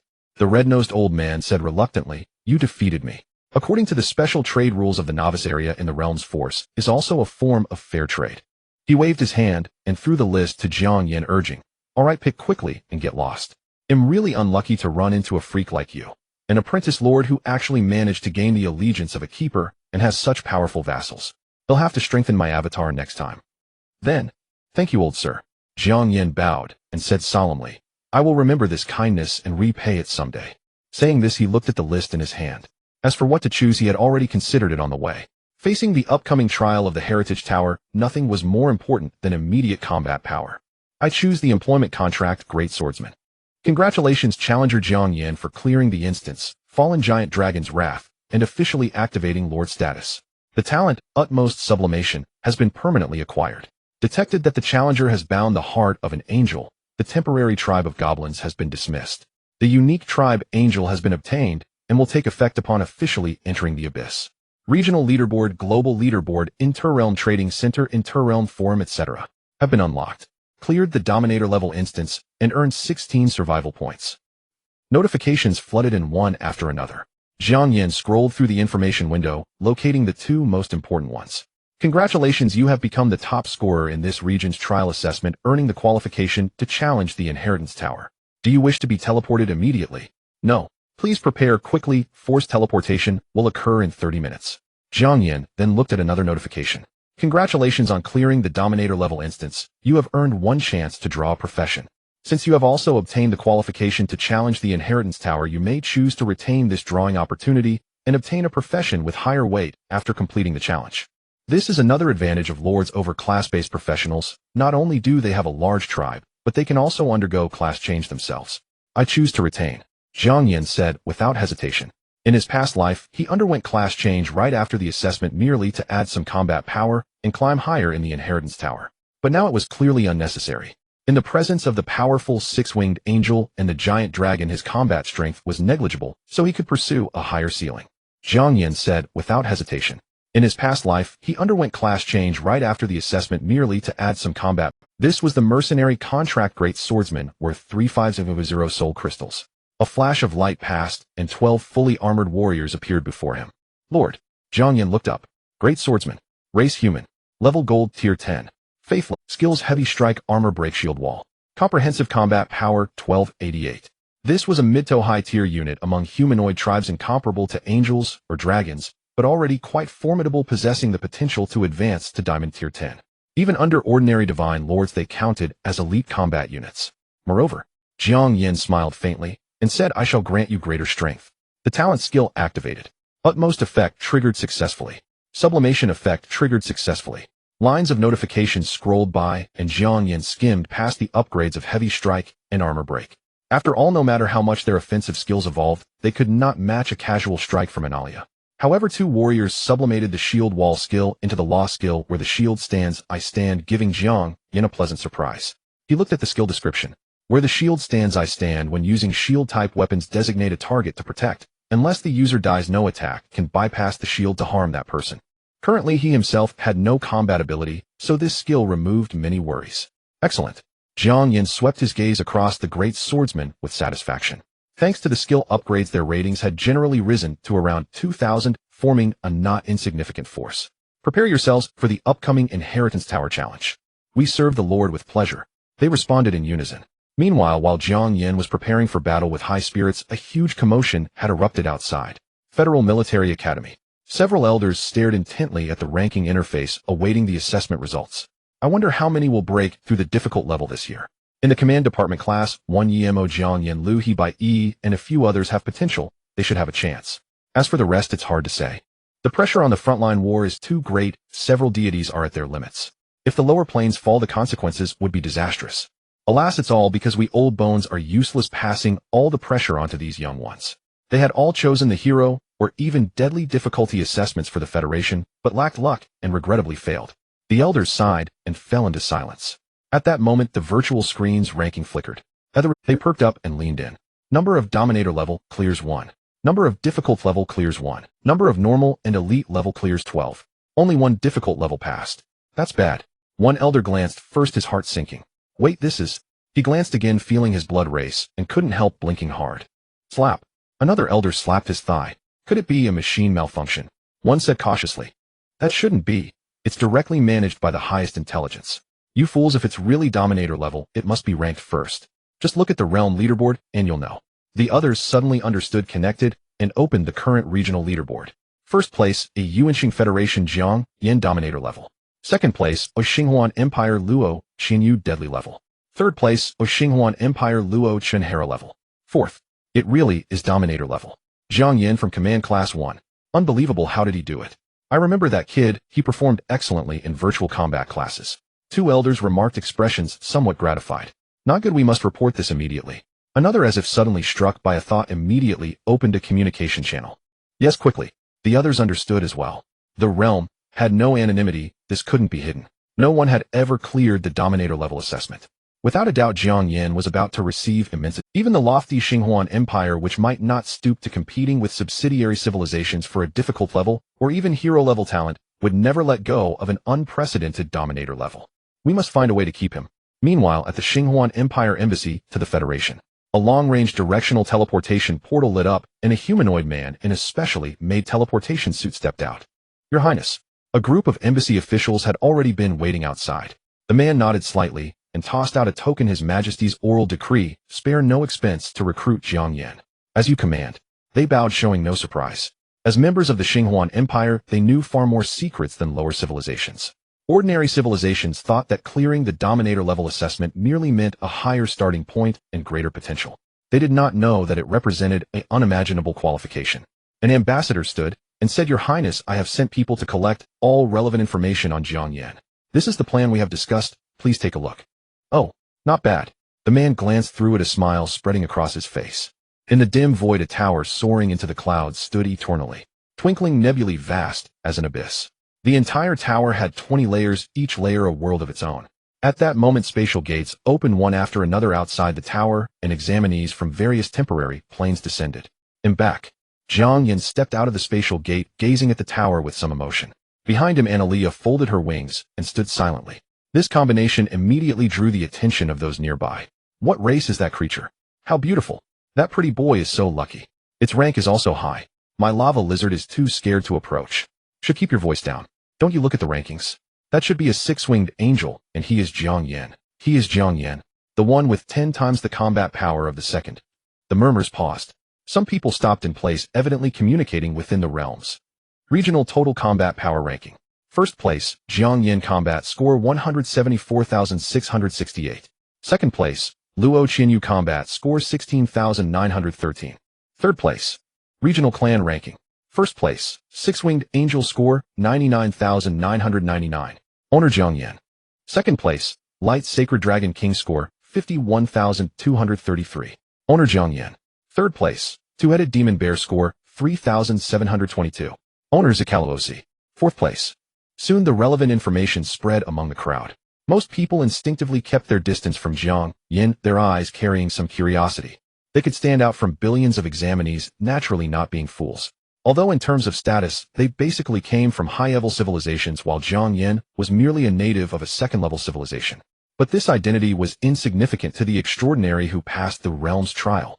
Of course, there was never a shortage of those with inflated self-esteem. A giant tribesman with a python coiled around his shoulder strode up to Jiang Yan and blocked his way. Hey, I am the young chief of the task tribe from Xingyun Valley, Luni Taisik. If I'm not mistaken, the Yuanqing Federation you belong to is directly under my tribe's jurisdiction. What is it? Jiang Yan looked emotionlessly at the fellow who was 3 or 4 times his size. He had no goodwill toward Xingyun Valley. In his past life, it was because the reinforcements they promised never arrived that the Federation's defense line collapsed. Listen, kid, I don't believe a fragile guy like you could clear a Dominator-level dungeon. Did you find some shortcut? Spill it. We're all under the Xinghuan Empire. Hogging all the benefits is unwise. The burly man flexed his muscles with a grin, and the giant python slithered to his waist, flicking its tongue repeatedly, threat evident. Some onlookers who had been about to leave were intrigued and stopped in their tracks. Admittedly, those who pass high-difficulty trials have immeasurable futures, but the trial had just ended, and usually these fellows from lower civilizations couldn't quickly adapt to the change in identity. Faced with pressure from heirs of high civilizations, they might compromise. Who doesn't crave the secret to clearing a Dominator-level trial? Heh, Jiang Yan sneered inwardly. This brute seemed reckless, but in his words he first stated his identity to intimidate with power, then placed himself in a position related to the interests of most people. If it were his past life, he might have been intimidated. One step back, and the other would press on. But now he was not someone to be manipulated. A mechanical prompt sounded. Challenger Jiang Yan has initiated a regional life-or-death battle. Please choose to accept or decline within 1 minute. The brute and the surrounding crowd's faces changed drastically. Is this man insane? Initiating a life-or-death battle without a word open to everyone. He completely disregarded them. Does he think he's invincible? A man in a floral shirt said, fiercely clicking decline. Exactly, there are so many of us. Standing still would tire him to death. A spherical object quickly clicked decline, bobbing up and down indignantly. Teach him a lesson, someone shouted from within the crowd, fanning the flames. Of course talk was talk. The life-or-death battle never started until the countdown ended. Come on, this was a combat score of over 1700 in the novice zone. Even ordinary gods had similar values. To be blunt, all the others combined were instant kills.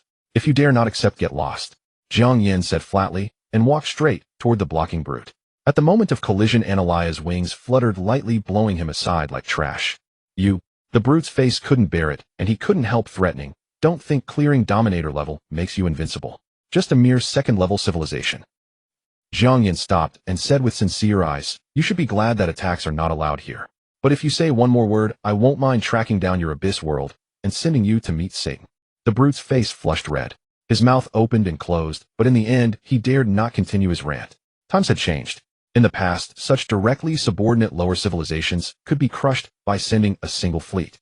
But ever since the Abyss appeared and the realms descended, both technological weapons and cultivation laws in the real world seemed to have become ineffective, unable to cause any harm to the beings in the Abyss and the realms. In other words, to kill an extraordinary being, now one must use the power gained from the realms. Although the Taisite tribe had many divine powerhouses, they were all tied up on the Abyss battlefield. Moreover, the laws of the Xinhuan Empire did not allow wars between vassal civilizations. He had to swallow this affront. 30 years on the East Bank. Forget it, it didn't matter. The brute thought of the other's potential, and his face turned even uglier. He just left like that. The man in the floral shirt watched Jiang Yan enter the inheritance tower and squeezed out of the crowd. If it weren't that my 2 flying wing wolves had upset stomachs last night, I would have taught him a lesson. If it weren't for the Xinhuan Empire's law forbidding unwarranted wars, I would never let him off. The brute quickly chimed in to defend himself. That's right, that's right. Some people who came back to their senses joined in. Making tough talk afterward was childish, but it was just too embarrassing. Everyone had status, at least they needed to save some face. As long as they edited it later and hired some online trolls who could say they were cowardly. A bunch of trash. A cold snort came from behind. Who is it? Looking for death. Step out if you dare. The crowd turned angrily. Jiang Yan was one thing. Being trampled by someone who passed the Dominator level trial wasn't shameful, but how dare anyone else? I said it. Any objections? A girl in an apricot yellow dress stepped forward, flanked by several attendants. Her features were as delicate as paintings with a noble temperament. On her forehead was a faint star-shaped mark. That was the symbol of a member of the Xinhuan Empire's imperial family. Everyone's faces changed, instantly forcing smiles. Your Highness. Greetings, Your Highness. Although the real world now saw far less suppression of low civilizations by high ones that did not include the Xinhuan Empire, this was the first civilization in this star domain to come into contact with the realms. The girl gave a disdainful snort and walked straight ahead, bypassing the crowd. That guy seems a bit interesting. A flicker of curiosity crossed her eyes, and without hesitation, she stepped into the inheritance tower. Challenger, welcome to the Lord's Legacy Tower. This tower consists of 20 levels with increasing difficulty as the levels rise. On each level, you will face a varying number of powerful monsters or defeat them to enter the next level. The total limit of troops used must not exceed 50. Clearing levels 1 to 9 grants a small amount of survival points and rare class rewards. Clearing levels 10 to 19 grants survival points and legendary class rewards. Clearing level 20 grants a large number of survival points and mythic or higher class rewards. The challenge of the first level, Web World, will begin in 5 minutes. Please prepare yourself. Release. The rule concentrated military emblem appeared in Jiang Yan's hand, radiating light. A giant dragon and 12 golden level swordsmen appeared before him. This was the basic skill, or summon, that all lords would master after their class change, used for temporarily storing troops. Abalik, you will take the lead in the first 10 levels. Anna, you will support from the center. As for you all, arrange yourselves according to the positions I marked, and do not let any monsters approach. Understood. Abalik manifested his 100-meter-long true form, circling in the air. Leah sheathed her longsword and held a golden holy scripture in her hand. The 12 swordsmen formed a nearly circular battle formation protecting Jiang Yan in the center. Two of the most robust swordsmen raised their shields, and 2 soul links fell upon Jiang Yan. This was the rule skill enhanced after the shield wall. As long as the shield is present, so is the person. This made it foolproof. Soon about a kilometer away, hundreds of spiders the size of water barrels appeared. They moved swiftly, their grotesque mandibles and countless eyes sending chills down one's spine.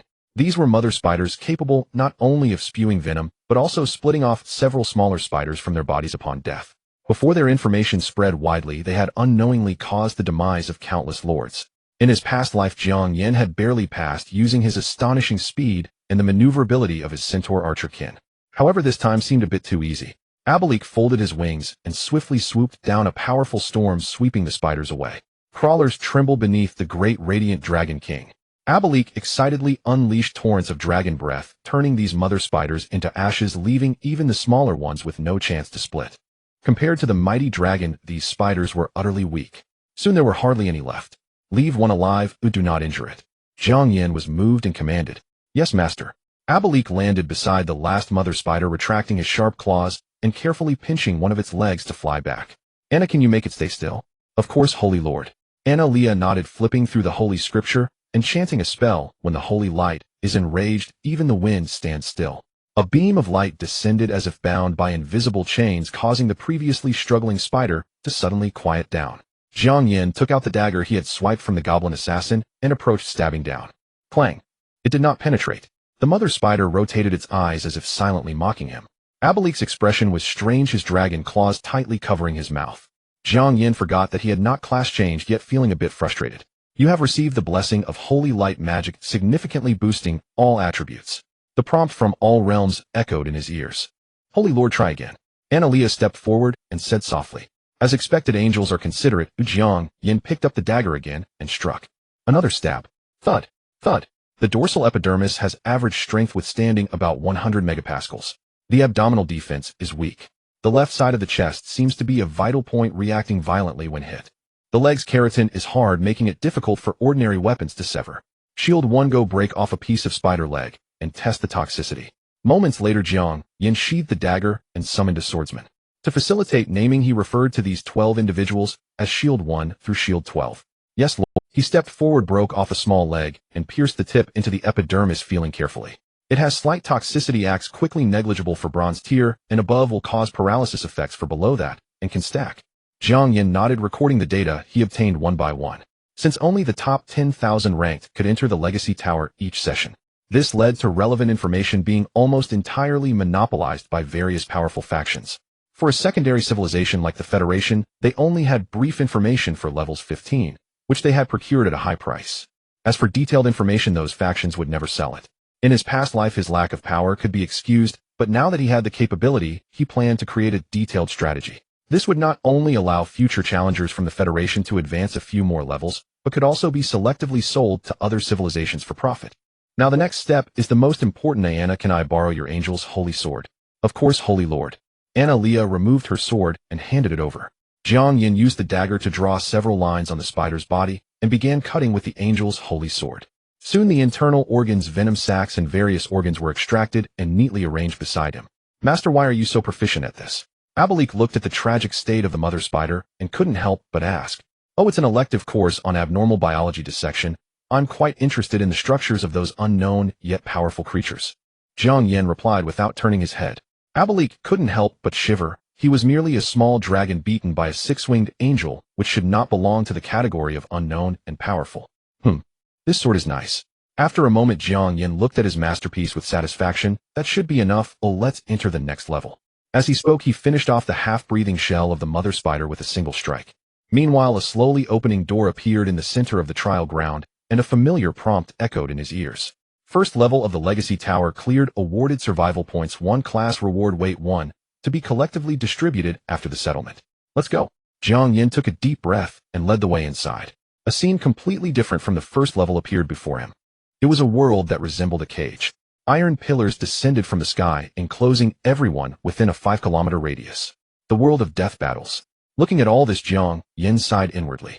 In his past life, he had stopped here. This challenge posed too great a restriction on his talent for extraordinary speed and the Centaur Archer's maneuverability, leaving no room for operation. The second level challenge, Death Battle World, will begin in 5 minutes. Please prepare yourself. The prompt sounded and 3 giant bear phantoms, each towering 5 meters high, slowly solidified not far away. 3 colossal bears, each as large as a small mountain, lumbered forward. Every step they took seemed to shake the entire world. The immense pressure combined with the confined space was enough to make most challengers despair. But to Jiang Yan as he was now, this was naturally nothing. Capture one for me, Jiang Yan ordered. Sure thing. Yabalike enlarged his body once more and charged forward. 100-meter-long dragon circled in the sky. Before it, the once imposing demon bears seemed as insignificant as ants. The suppression of rank made them tremble instinctively. They were forced to halt their charge. Leaning forward slightly, they bared their sharp fangs and roared with all their might. Roar, roar, roar. They were trying to embolden themselves, afraid of losing the courage to attack. How rude! Yabalike immediately grew furious. As a noble dragon, how dare these lowly magical beasts roar at him? At that moment he puffed his cheeks, lowered his huge ferocious dragon head, and let out a resounding dragon roar right in their faces. The 3 giant bears only felt a cruel, brutal aura emanating from the apex predator. Thud! Unable to suppress their primal fear any longer, their legs gave way, and they collapsed to the ground. Yabalike sneered disdainfully, raised his claw, and flattened 2 of them into meat patties. Then he picked up the remaining one in his mouth, ready to return and report.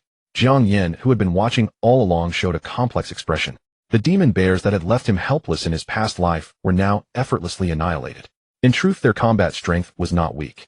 Their overall rating should be around 1,000. The 3 of them together might not lose even against a golden rank level 10 great swordsman. But facing a dragon was clearly too much for them. Bang! The remaining bear was thrown to the ground.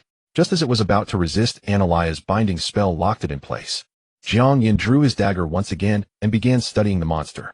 The fur has extremely high defense, ordinary weapons cannot penetrate it.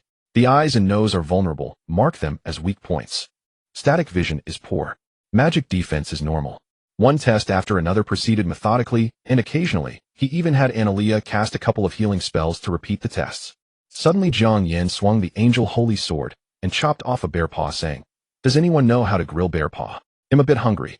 In the previous trials there were not many decent monsters on the island, so he had not eaten his fill. Now seeing this fresh game, he felt hungry. Analia and Yabalike exchanged glances. This really was beyond their abilities. "My lord, I once served in the cooking squad." "Oh, not bad. It's yours." Jiang Yan patted his shoulder, somewhat surprised. To his surprise, one of the great swordsmen said with some excitement. He didn't expect these soldiers to be so versatile. The great swordsman first set his armor aside to avoid interfering with his movements. He took out his fine steel longsword to clean the fur and claws, then rinsed them with the water flask he carried. "Lady Analia, please provide some fire." A beam of holy light descended and a cyan-white flame ignited from the void. Holy light attribute fire is perfect. It even eliminates the gamey smell. The great swordsman praised as he took out several small bottles from his bosom, poured out seasonings, and spread them evenly. Carefully he passed the bear paw's skin over the fire, roasted it until oil seeped out, then sprinkled another layer of powder and continued roasting. A unique aroma spread, and even Analia couldn't help but take a few extra glances. Half an hour later the cooking was complete. The great swordsman cut off a palm-sized piece of bear paw and handed it to Jiang Yan. "Really good." He took a satisfying large bite, feeling as if his whole bodish strength had increased a bit. "Share the rest among yourselves." They'll finish dissecting and then head to the next floor. Jiang Yan picked up the longsword with one hand and gnawed on the bear paw with the other, walked to the demon bear that had lost a limb, and began his work. Alas, what a pity there's not enough time. Actually, this piece of meat is also good, looks very tender. Let's take it with us. When I return to the Federation, I can have hot pot. The giant bear's pupils contracted violently. It watched this insignificant creature eating its flesh while dissecting its body and commenting on which part tasted better. Fear, humiliation, and pain intertwined, rushing to its mind. Suddenly, it let out a muffled groan and stopped breathing. It died. Dragon Yabalike's faith level toward you has increased. Current level all monsters on the second floor have been defeated. You have earned 1 survival point and 1 occupational reward weight. Challenger, please proceed to the 3rd floor as soon as possible. 2 notifications sounded simultaneously. Jiang Yan was stunned, and even the angel holy sword in his hand slipped, piercing straight through the giant bear's body. What's going on? How did it die? I didn't kill it. Yabalike, who had been watching, felt a jolt in his heart and lowered his dragon head even further. This is too cruel. He won't even let it rest in peace, stabbing it again to vent his anger. Forget it. Anyway, the main data is complete. Let's go to the next floor. Jiang Yan was somewhat listless. He tossed the long sword back to Analea and called everyone to rise and enter the gate. If his memory served correctly, the monsters on the third floor were 100 steel armor demon scorpions. Only a handful of people in the Federation had ever reached this floor, and he himself had never seen them in his past life. Same rules, leave 2 alive for me, kill the rest. At your service, great master. Yabalike charged forward with extra enthusiasm. Fourth floor demon eye world, they needed to deal with 200 large eyes capable of firing dissolving rays. Oh master, I accidentally used too much force and crushed it. It's fine. By the way, Anna, do you know resurrection magic? I'm sorry, Holy Lord, resurrection magic is something healing angels excel at. I only know some simple healing spells. Alright. Jiang Yan smiled helplessly. Looks like I'll have to dissect a few more. After all, live specimens provide more accurate information. 5th floor. 6th floor. And so under crushing dominance, all the way they arrived at the 10th floor without any pressure. The entire world resembled a vast garden filled with green grass and flowers. In the center was a spring with birds occasionally flitting by in play. This was also the highest floor ever reached within the territory of the Star Universe Empire. No one had ever passed this floor before, and information about it was scarce. Undoubtedly, if a detailed guide could be produced, major powers would be willing to pay a huge price to acquire it, because passing this floor would at the very least yield a legendary level class or related items. The 10th floor world life sacrifice will open in 5 minutes. This floor is a boss battle. The Guardian is a special life form from the Lost World. Please proceed with caution. Yabalike, you'll take the lead in attacking. Anna, be ready with holy light magic support. Yes, Holy Lord. Everyone's expressions turned serious.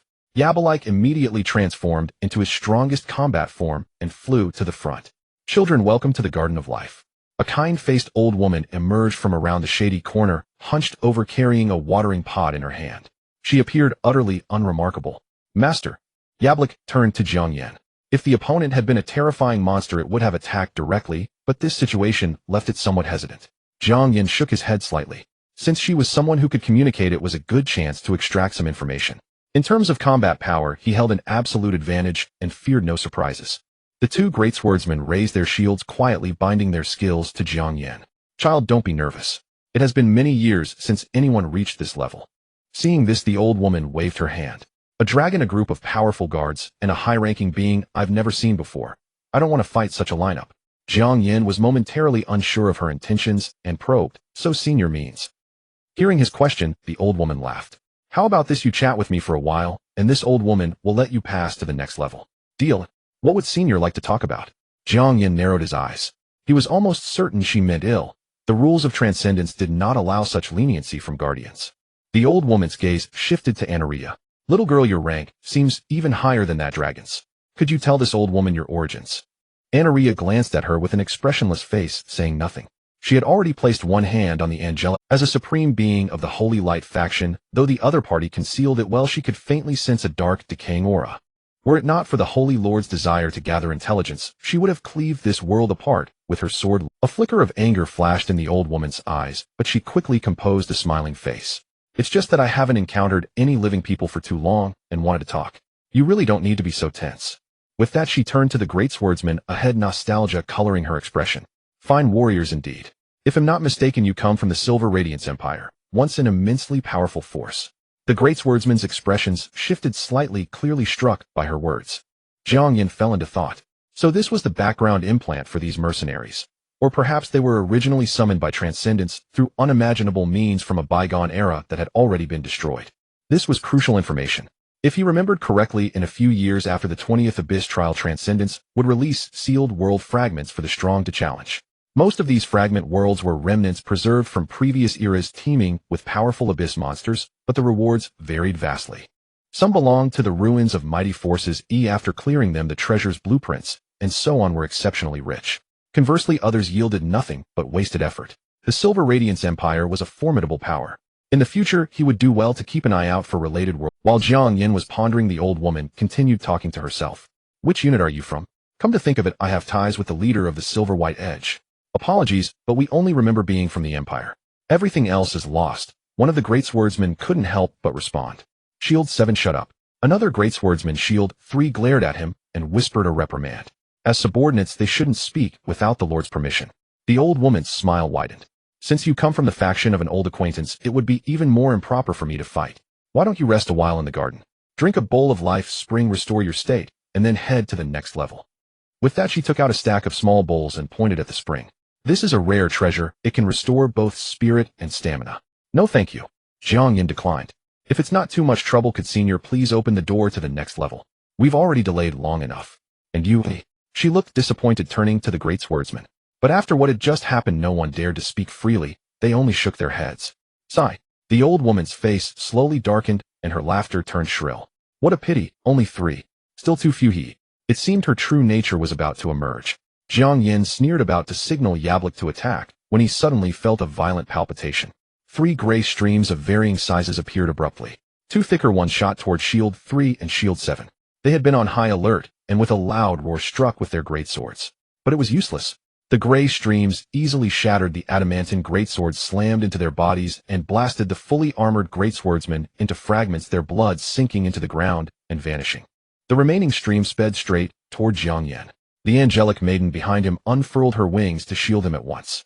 But the gray stream seemed to phase through the wings like air, streaking toward Jiang Yan's chest. No good. It's a causality-type skill. Anaria's pupils contracted sharply. A golden hexagram array appeared behind her as she prepared to unleash the greater word, but clearly it was too late. Meanwhile, Jiang Yan watched the gray stream approach, unable to react. Even the gold-tier greatswordsman had failed to evade it, let alone him, an ordinary man. Yet just as it was about to touch him, the gray stream seemed drawn by some force, abruptly veering and splitting into 2 streams that shot toward Shield 1 and Shield 2, who held their shields. Boom. 2 violent impacts sent the greatswordsman flying several meters back. Law technique, shield and life. When wielding a shield-type weapon, the user can designate a target to protect. Unless the user dies, no attack can bypass the shield to harm that person. All evil shall dissipate, all causality shall be nullified. Sever. At the same moment, a rhythmic, ethereal voice rang out. Anaria's greater word had finally been completed. Invisible ripples spread from the array across the entire plane. As if being torn apart piece by piece, the once lively world began to crumble. The lush grass turned into crimson lumps of flesh. The towering trees were shrunken corpses. The central spring was thick, dark red blood piled high with rotting flesh and surrounded by eerie seals. This was the world's true face. Impossible. How could you break my barrier? The Guardian's cold laughter ceased abruptly, her face frozen in shock as she stared at the 6-winged angel hovering in the air like a deity. Anna Yablik, kill it. Having narrowly escaped death, Jiang Yan gave the command without hesitation. He had almost died. Yablik charged forward without hesitation. From the ground, which seemed composed of living flesh, numerous tendrils rapidly sprouted, attempting to entangle it. Yet all efforts were in vain. Long before entering the inheritance tower, Jiang Yan had already triggered extreme sublimation on it. Although no new law-based skill was unlocked, his Dragon King form ability had now reached its highest level, and his combat power rating had soared past 50,000. His raw strength had nearly doubled. With a mere flick of his body, he shattered every tendril that coiled around him. Damn it, damn it, damn it. The old woman, enraged beyond measure at the unstoppable dragon, suddenly split, her wrinkled skin wide open, and a grotesque monster composed of flesh crawled out from within her body. Within seconds, it had grown over 10 meters tall, its lower half fused with the entire earth. 8 massive arms extended from its back, desperately trying to halt the dragon's advance. Yablik showed no intention of evading. Opening its maw, it spewed torrents of dragon breath, while its razor-sharp claws lashed out 100 times in an instant, shredding the 8 arms to pieces. But soon the flesh on the ground flowed and reshaped into a new set of arms, blocking the way once more. Clearly this monster could command the power of the entire world. The battle quickly fell into a deadlock, though mighty Yablik struggled to break through the endless tendrils. Get out of the way. At that moment, an icy voice rang out from behind. Analia floated in the void, her expression brimming with murderous intent. She raised the angelic holy sword high, and boundless flames erupted from its blade. Flame judgment. With a single slash, a golden sword light pierced heaven and earth. Yablik instinctively dodged to the side. The next second, the blade light, burning with sacred flames, incinerated the flesh arms, even causing the ground to continuously evaporate. No, I won't accept this. Terror flooded the monster's face as it desperately summoned tendrils to block the attack. It could briefly harvest the power of every life that had died within this world. Its original plan was to swiftly kill the 12 great swordsmen right after the enemy lord's death, then use their strength to slay the dragon, and finally gather the world's entire power to eliminate the unknown high-rank being. But to its astonishment, the target had survived a causal-type skill, completely ruining its scheme. From that moment on, the outcome was sealed. The golden sword light incinerated all the flesh, and without losing momentum, cleaved the monster in two, reducing it to ashes. Analia did not spare it another glance. She descended from the air, landed before Jiang Yan, and knelt on one knee. Your subordinate failed to protect you. Please punish me, sacred lord. Her face was filled with self-reproach. Had the skill shield in man not activated in time, the Sacred Lord would have been assassinated right before her eyes. An unforgivable mistake. In the old days, even the lightest punishment would have been the stripping of her seraphim status. The 10th floor guardian blood demon priest has been slain. You receive 10 survival points and 10 to class reward weight. Rewards will be distributed after the challenge ends. Ignoring the prompt ringing in his ears, Jiang Yan looked at the angelic girl whose face had turned pale from overexertion. He stepped forward to help her up and let out a soft sigh. Rise. This is not your fault, it is mine. Jiang Yan walked over to where the two fallen great swordsmen lay and bowed respectfully. I am sorry. My flawed decision cost 2 brave warriors their lives. Lord, you speak too gravely. Our duty is to protect you. Moreover, it was the monster that killed them. The remaining great swordsmen responded hastily, their voices tinged with sorrow. Jiang Yan shook his head in silence. This life had been far too smooth. He had cleared the highest level dungeon with little effort and secured the allegiance of a mighty angel and a dragon. This had made his mindset somewhat arrogant, stripping him of the vigilance and reverence he should have maintained. In other words, he had grown complacent. Looking back, the monster had been trying to lull them into carelessness from the very start, guiding their conversation. And the ones struck were precisely himself, Dun San and Dun Shi, the 3 who had spoken. It could be inferred that the monster's causal ability directly attacked any living creature that made a sound within its domain. Its power likely scaled with the target itself.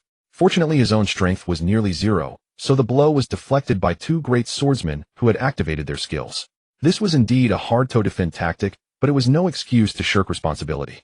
He could have simply ordered Anna or Yablik to cripple the enemy outright, but he had arrogantly relied on his overwhelming combat power, toying with the monster like a cat with a mouse, and nearly capsized.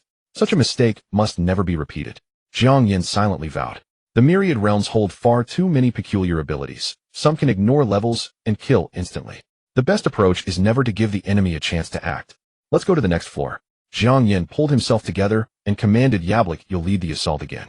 Anna refrained from fighting for now and focus on recovering. Analia nodded silently. At present, she was only at gold tier 10. Oh, and in her fury, she had cast both the Great Prophecy and the Flame Judgment. 2 heavy spells that had indeed drained her. Don't worry, master. Leave it to me. Yablik boomed cheerfully. It had suffered little depletion, relying mainly on melee combat, and the previous monsters were not particularly strong. The dragon race's innate powerful regeneration was more than enough to sustain it through the ongoing battle. Move out. The group stepped into the portal of light. The 11th floor challenge, Thunder Purgatory, will commence in 5 minutes. Examinees, please prepare. 32 gigantic creatures crackling with electricity appeared in the distance. They were gold-tier Thunder Titans. Jiang Yan breathed a sigh of relief upon seeing them. Though powerful, these beings possessed no bizarre abilities, far easier to handle than the previous floor's monstrosity. Go all out, Jiang Yan ordered. Yablik nodded, let out a long roar, and charged forward. Half an hour later, the thunder light dissipated. The 11th floor was cleared. The 12th floor. The 13th floor. Though the monsters grew increasingly formidable with each level, they were ultimately crushed under the Dragon King's overwhelming strength. Finally, after 2 full hours of fierce combat, all 9 heads of the 19th floor guardian, the 9-headed serpent, were torn apart, and its massive body collapsed lifelessly. Yablik, devoid of any dignity, collapsed to the ground, panting heavily. It only recovered after Analia cast 2 healing spells. Well done. Jiang Yan offered a few words of encouragement and then glanced at the myriad realms interface. Congratulations, challenger. You have cleared the 19th floor of the Inheritance Tower. You receive 10 survival points and 10 to class reward weight. Due to your outstanding performance, the following prompt is provided. The 20th floor imprisons a true abyssal monster. You must completely annihilate it to obtain the final reward of the Inheritance Tower. Caution, this abyssal monster possesses power at the demigod 1st tier. Extremely dangerous. Choose wisely. Once you enter the 20th floor, you cannot leave until you destroy it. A demigod 1st order abyssal monster. Jiang Yan's face darkened. This was not a corrupted beast tainted by abyssal chi, but a true entity from the abyss. It was the mortal enemy of all heavens, the destroyer of myriad realms. What's wrong, Holy Lord? Analia noticed the change in Jiang Yan's expression and asked softly. Hey master, who's bothering you? Leave it to me, Abrick chimed in. Can you defeat a demigod 1st order existence? Jiang Yan pondered for a moment before speaking. Demigod 1st order. Ha, the light sacred dragon clan is the mightiest race. One swipe of my claw can crush 2 of them. Abrick stretched his body, boasting, you might not know this, but once for the sake of a fairy dragon lady, I single-handedly fought 3 minotaur demigods and sent them fleeing in panic. Then he glanced at the unimpressed Analia and quickly added with a fawning smile, of course, Lady Anna is an exception. What if it's an abyssal demigod? Jiang Yan asked. An abyssal demigod. Abaric's voice trailed off. After a long pause, he said somewhat reluctantly, I can fight it, but only if we're at the same rank. Right now, I'm just a diamond rank little dragon. I see. Jiang Yan nodded. It was about what he had expected. Most abyssal war machines were mass-produced. A demigod-ranked monster's strength was roughly on par with a legendary rank vassal, while a god-ranked monster could rival a mythic-ranked vassal of the same rank. In his past life at his peak, he could at most handle 3 abyssal demigods simultaneously. Fortunately, these monsters were few in number, and their strength was fixed, unable to grow. Otherwise, all realms would have long fallen. Then let's retreat, Jiang Yan quickly decided after weighing the combat power of both sides. Reaching this point had already exceeded his expectations. As a lord, he wasn't overly dependent on a class. Obtaining a legendary or mythic class advancement would suffice. Holy Lord Anelia suddenly called out to Jiang Yan, hesitating, I might have a way to deal with it. Oh, don't tell me it's a forbidden technique like burning life force. Absolutely not. Jiang Yan chuckled. Not that serious. As one of the 12 seraphim, I can cast the gate of heaven to summon angelic spirits. Once I gather 36 angelic spirits to form an angel battle formation, I can summon a mere projection of the Grand Archangel, Anelia said. Jiang Yan recalled her attribute panel. Indeed, she had the skill gate of heaven. He nodded. A mere projection of the Grand Archangel can deal with a demigod abyssal monster. Of course, Holy Lord. It's just a mass-produced monster. Any of their highnesses, even at gold rank, can easily obliterate it. Anelia spoke with reverence and without hesitation. Then what's the problem? With my current power, I can only summon 1 angelic spirit per minute, and I must maintain the gate of heaven continuously, which limits my support to long-range spells. Anelia looked worried. That means Abrick needs to hold the enemy off for at least 36 minutes. Understood. Jiang Yan turned to Abrick. What do you think? If not, we retreat. No pressure. No problem. Abrick gritted his teeth. Luckily, Master upgraded my Dragon King's body to the maximum level. With Lady Anna's aid, I should be able to hold for half an hour. What are the odds? 70%. Good. Jiang Yan nodded. From the previous trials, he knew Abrick wasn't as reckless as he appeared. On life and death matters, he never joked. If he said 70%, he likely had at least 90% confidence in holding the line. 90% was worth a gamble. Anna. Having made his decision, Jiang Yan materialized all remaining soul crystals and handed them to the Angel Maiden. These could help restore mana. Understood. A holy scripture brimming with divine radiance appeared in Anelia's hands. The holy light shall shelter its believers. Spirit of holy light, allow me to share your power. As the incantation was chanted, beams of light descended upon everyone. At the same time, the panel began scrolling rapidly. You have received the light attribute high-level magic holy light shelter, increasing defense by 30. You have received the light attribute high-level magic holy spirits might, increasing strength by 30. Your combat rating has increased by 27 points, lasting 1 hour. A total of 17 buff spell. Jiang Yan felt boundless power surging from within his body. His rating skyrocketed from 3 to 30, a 10-fold increase. He turned to the 10 great swordsmen, who were also buffed, and said, Abrick will handle the frontal attack, but some shockwaves might reach us. My life is in your hands. Rest assured, Lord. Feeling their surging power, the warriors were brimming with confidence. Move out. This time Abrick led the way as they stepped through the central teleportation gate into the 20th floor. A familiar prompt sounded. The 20th floor, true trial, will begin in 5 minutes. Challengers, prepare yourselves. A monster dozens of meters tall was frozen in the distance. Its silhouette resembled that of a behemoth, but its back bristled with sharp spikes, its forelimbs bore razor-sharp blades, and its muscles writhed like living things, exuding an aura of terror. Yet Jiang Yan breathed a sigh of relief at the sight. He was all too familiar with this creature. It was one of the main enemies he had faced in his past life. A grotesque form, the abyssal dread beast. Powerful but purely strength-oriented war machines with no special abilities and very poor intellect. Abrick, this is an abyssal dread beast. Any piece of its flesh can adapt into arms, mouse blades, or other weapons as needed. Be careful. Don't worry, Master. Let me show it some color, Abrick said, shifting into combat form and beginning to chant strange syllables to unleash a draconic spell. Beside him, Anelia slowly ascended into the air, drawing her pale, golden, angelic holy sword and thrusting it into the void. Countless beams of light surged from the sword, crisscrossing to form a massive array. In the name of the Seraphim Gate of Heaven, descend. Anelia cried out softly. At the center of the array, a dazzling gate shimmering with infinite radiance slowly emerged and rose. It seemed as if countless angels could be seen encircling the gate, chanting hymns and praise. The overwhelming holy aura instantly dispelled the raging abyssal chi nearby. The form of a 4-winged angel gradually solidified.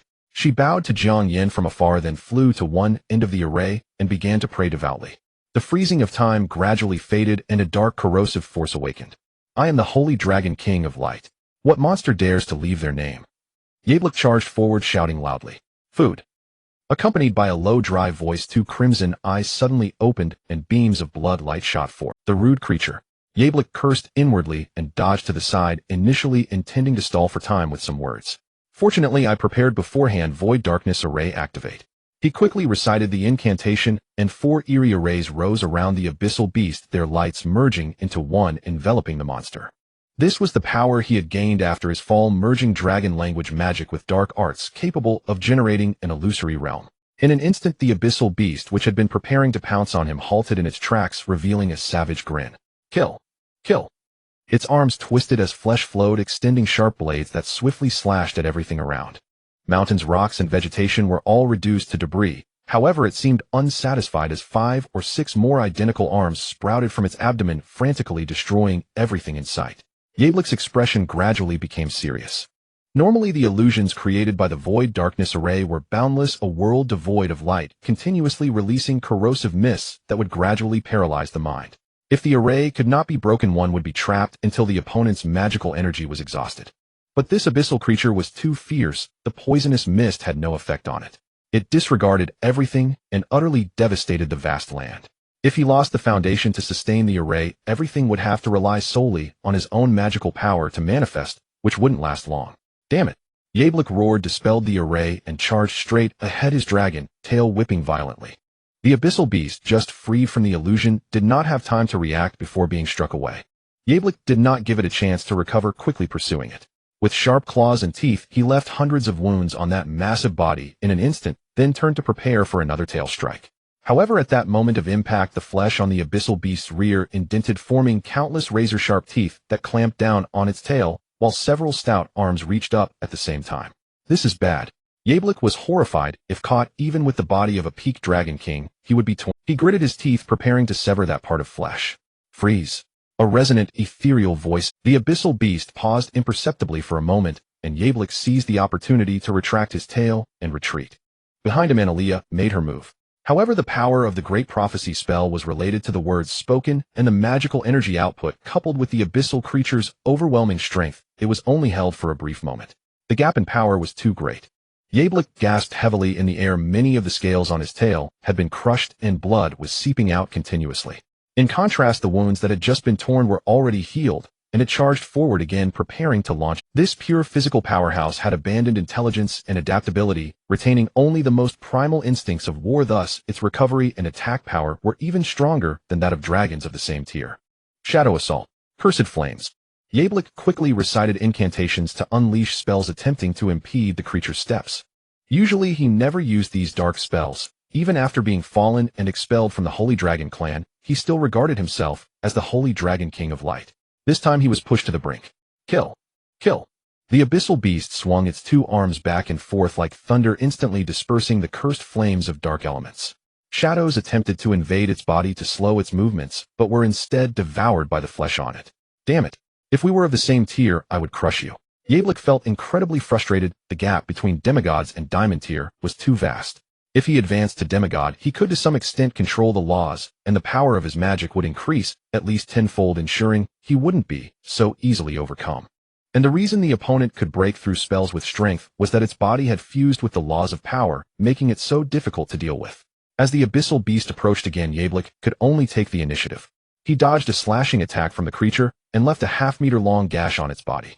But the next second, 2 more arms extended from the abyssal beast's abdomen, joining the original 2 to attack, completely blocking his escape. Bang! Yablik barely managed to block the 2 arms with his dragon claws, but still got hit by another scent. The scales in the center of his body were almost completely shattered. Blood gushed out. At that moment, several rays of holy light flew in. One landed on him, staunching the bleeding wounds. The other rays struck fiercely at the abyssal beast, slightly slowing its advance. Yablik turned his head to look.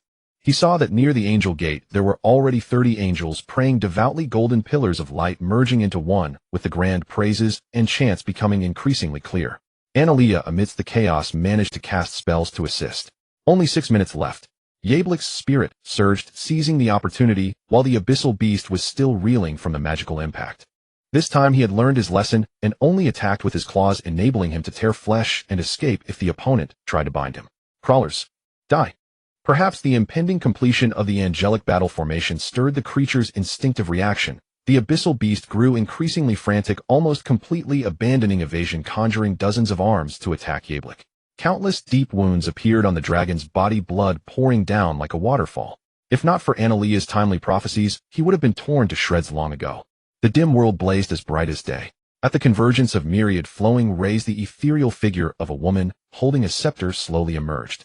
Clad in pure white, her expression was gentle, her eyes seeming to hold compassion and pity for all beings in the world. Most strikingly, 12 wings lightly fluttered behind her. Lady Yfina. All the angels, including Annalia, simultaneously bowed in salute. No need for formalities. The woman smiled softly, gently tapping her scepter. An invisible ripple spread outward. The abyssal terror beast charging toward Dun Air was instantly frozen midair. Yabalik, covered in wounds, was restored to perfect condition in an instant. Holy Lord. After doing this, she stepped forward and bowed slightly before Jiang Yan. Who are you? Jiang Yan's expression was somewhat peculiar. Although according to the lore of all realms, she should be his subordinate, she was far too powerful. Even though she had restrained all her pressure, Jiang Yan could still clearly sense that this mere wisp of an apparition far surpassed the abyssal demon lord that had instantly killed him in his past life. Holy Lord, I am Yfina, granted by holy light the divine duty of life and redemption, your most faithful follower. The woman's expression was gentle and devout. As if perceiving Jiang Yan's confusion, she said softly, do not doubt. You are the second holy Lord of light, prophesied the savior of all realms. More importantly, the holy light has chosen you, so you are our sole faith. Although I cannot fully comprehend her explanation, I'll take it as background lore of all realms for now. Jiang Yan ceased his inquiries and asked, if that's the case, Yfina, how do I awaken you all? Holy Lord, you need not do anything deliberately. When the faith of holy light illuminates all realms, we shall one by one come to your side fighting for you. Jiang Yan nodded. He understood this. It meant sufficient faith power was needed. Then, just as Jiang Yan was about to ask further, the 12-winged angel before him began to waver, while the 36 angels praying in the formation and Annalia grew increasingly pale. Yfina's expression shifted slightly. She spoke quickly. Holy Lord, the current world's will does not permit me to stay long. You must remember these next words. This is the final epic of all realms, the only chance to overcome the abyss. All the sealed mighty beings from the primeval epics shall awaken and appear one by one. But the current epics will reject the gods of past ages. Only by gaining enough faith can it accept us. To that end, those gods will stop at nothing. You must be cautious. At that moment, a power as vast and abyssal as the ocean suddenly condensed above the dome. An indifferent, merciless eye slowly opened its gaze, crossing infinite space to arrive. Jiang Yan felt a suffocating pressure of icy cold engulf his entire body, even freezing his thoughts. Life only blooms when it withers. As the incantation rang out, the 12-winged angel lightly tapped her scepter, and the overwhelming pressure dissipated. Holy Lord, I must depart, or the suppression of the epics will harm you. Still shaken, Jiang Yan smiled bitterly and nodded. That thing just now was truly terrifying. Annalia, until we descend, the Holy Lord's safety is entrusted to you. That is the meaning of my existence, your grace. Annalia replied. Yfina smiled, gently turned, and flew back into the angel's gate. Just as she entered, she suddenly seemed to recall something, glanced back at a certain spot, then stepped into the gate and vanished. The 36 angelic spirits also rose simultaneously and bowed. Holy Lord, Lady Annalia, we too shall take our leave. Go ahead. Jiang Yan waved his hand. Wait. Fully recovered Yabalik rushed over, shouting anxiously, that monster hasn't been dealt with yet. Take another look. Jiang Yan smiled faintly. How is this possible? I didn't see them do anything. Yabalik's eyes widened. The once invincible abyssal terror beast had completely fallen silent, its flesh had lost all luster, and then, venting his anger, the surviving Dun Air hacked it into a pile of mud. Jiang Yan remembered Yfina's backward glance before her disappearance, and said uncertainly, maybe it was killed by a mere glance. What? Yabalik was dumbfounded. Killed by a glance. That was an abyssal demigod. It just died like that. Lady Yfina is the archangel, one of the strongest beings of our race. Ignorant dragon. Annalia interjected discontentedly. Fine. As long as it's dead. I never want to fight that war machine again. Yabalik dared not retort and muttered sullenly. Anna, do you know about what Yfina just said? John, another lord in charge of the divine duty of fate, once made a prophecy in the final epic of all realms, all past gods shall appear, and the one who gains the most faith shall suppress the abyss and become the master of all realms. Annalia tried to recall. I know nothing else, only a few lords are aware. All right.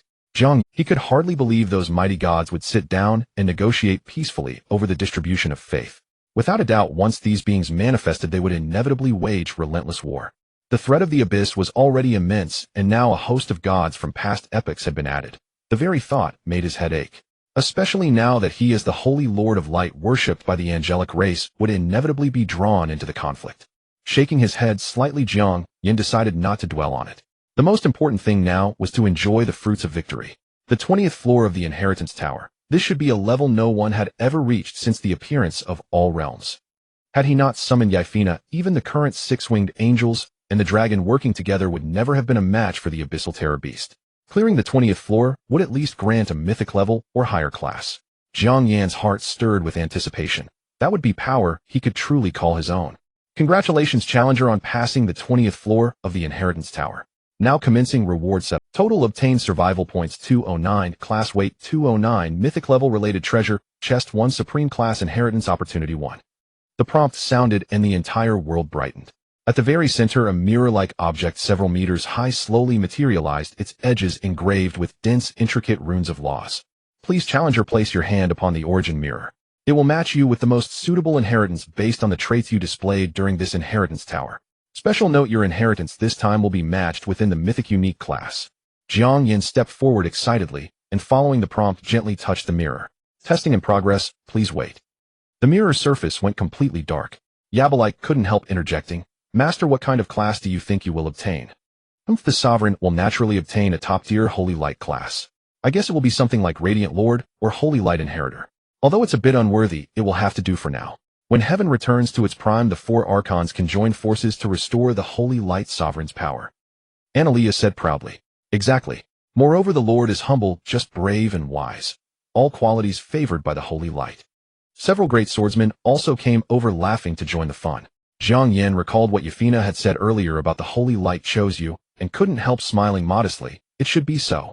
Detection complete. Beginning to collect factors for matching.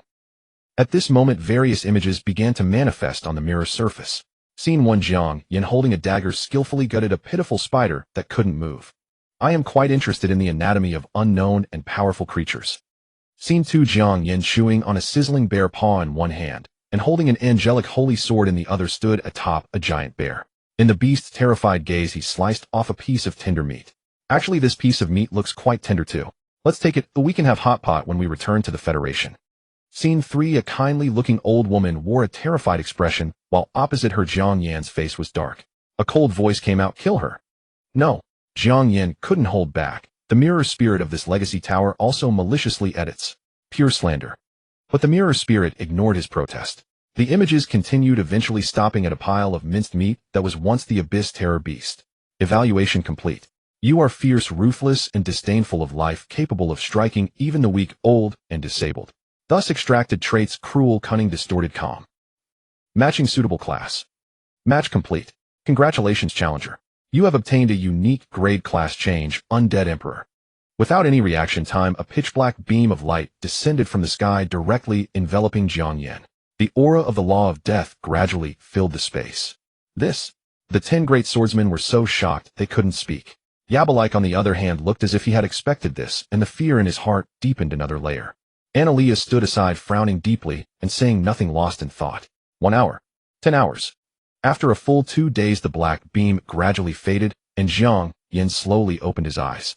The retainers guarding around him stepped forward. Master. Yabalike was about to speak, but when he met Jiang Yan's eyes, he instantly felt an endless coldness and majesty wash over him, as if he were standing amidst a mountain of corpses and a sea of bones. It involuntarily stepped back 2 paces. What's wrong? Jiang Yan gradually regained his senses. Seeing this, he touched his face and asked in puzzlement. Nothing.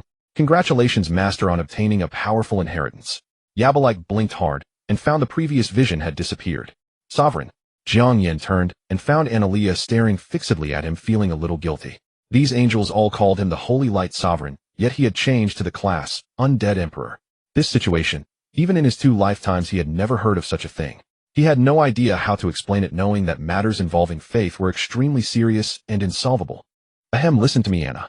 Jiang Yan braced himself and spoke. Sovereign, I understand everything. Actually, my heart is still towards. You understand. Jiang Yan was stunned. What do you understand? But then he saw Analea's eyes suddenly become extraordinarily reverent. I have heard of a powerful figure in ancient mythology who made a great vow: if hell is not empty, I will never become a Buddha. I always thought it was just a legend in biographies. But today your actions as the sovereign are no less remarkable. Undead Emperor is the most evil and ruthless class. It spreads death and doesn't even spare the bones of living beings. If anyone else obtained this power, it would be a disaster for the entire world. It has been hard on you. Accepting such evil power must be extremely painful for one with a heart full of light. Seeing Analaya's utterly sincere expression, Jiang Yan paused for a second, then nodded in acknowledgement. Exactly. As the Holy Light Sovereign, this evil power can never corrupt my heart. I will master it, conquer it, and completely purify it with holy light. But this path is destined to be difficult and arduous. Are you willing to help me, Anna? I am willing, Analia said with excitement and determination. Where your will points is where my blade strikes. We will forever follow in your footsteps, Sovereign. Jiang Yan turned around and let out a long breath. He suddenly recalled Anna's panel, the faith column. Faith level blind, everything you say is right. So these two words carry such weight. After comforting this considerate angel, Jiang Yan finally had the chance to try out his newly acquired powers. His panel had completely changed. In addition to the original Lord interface, a separate class interface had appeared. Undead Emperor. Level unique grade. Exclusive skill 1, Necrotic Dominance. Controls all dead creatures within a certain range at the highest priority, generating or transforming them into undead beings. Exclusive skill 2, Imperial Presence. Any being summoned by necromancy is subject to the Undead Emperor's authority to some extent. Exclusive skill 3, Necrotic Hall.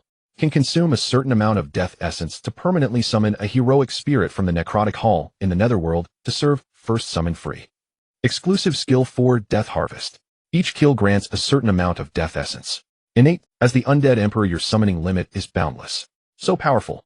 Jiang Yan was dumbfounded. As far as he knew, Necromancer class changes usually only granted one initial skill, such as Summon Skeleton. To obtain higher level skills, one must undergo advancement.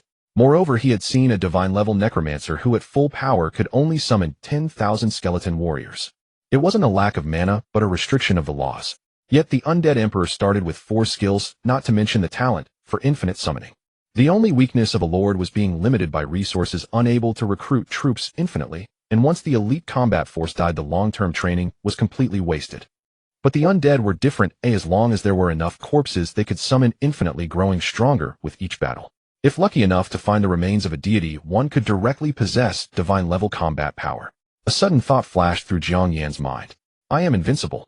Master, since the profession has been inherited, you should open the mythic relic chest as well. Yabo, like he had always been fond of collecting treasures, but he had never seen a divine tier weapon before.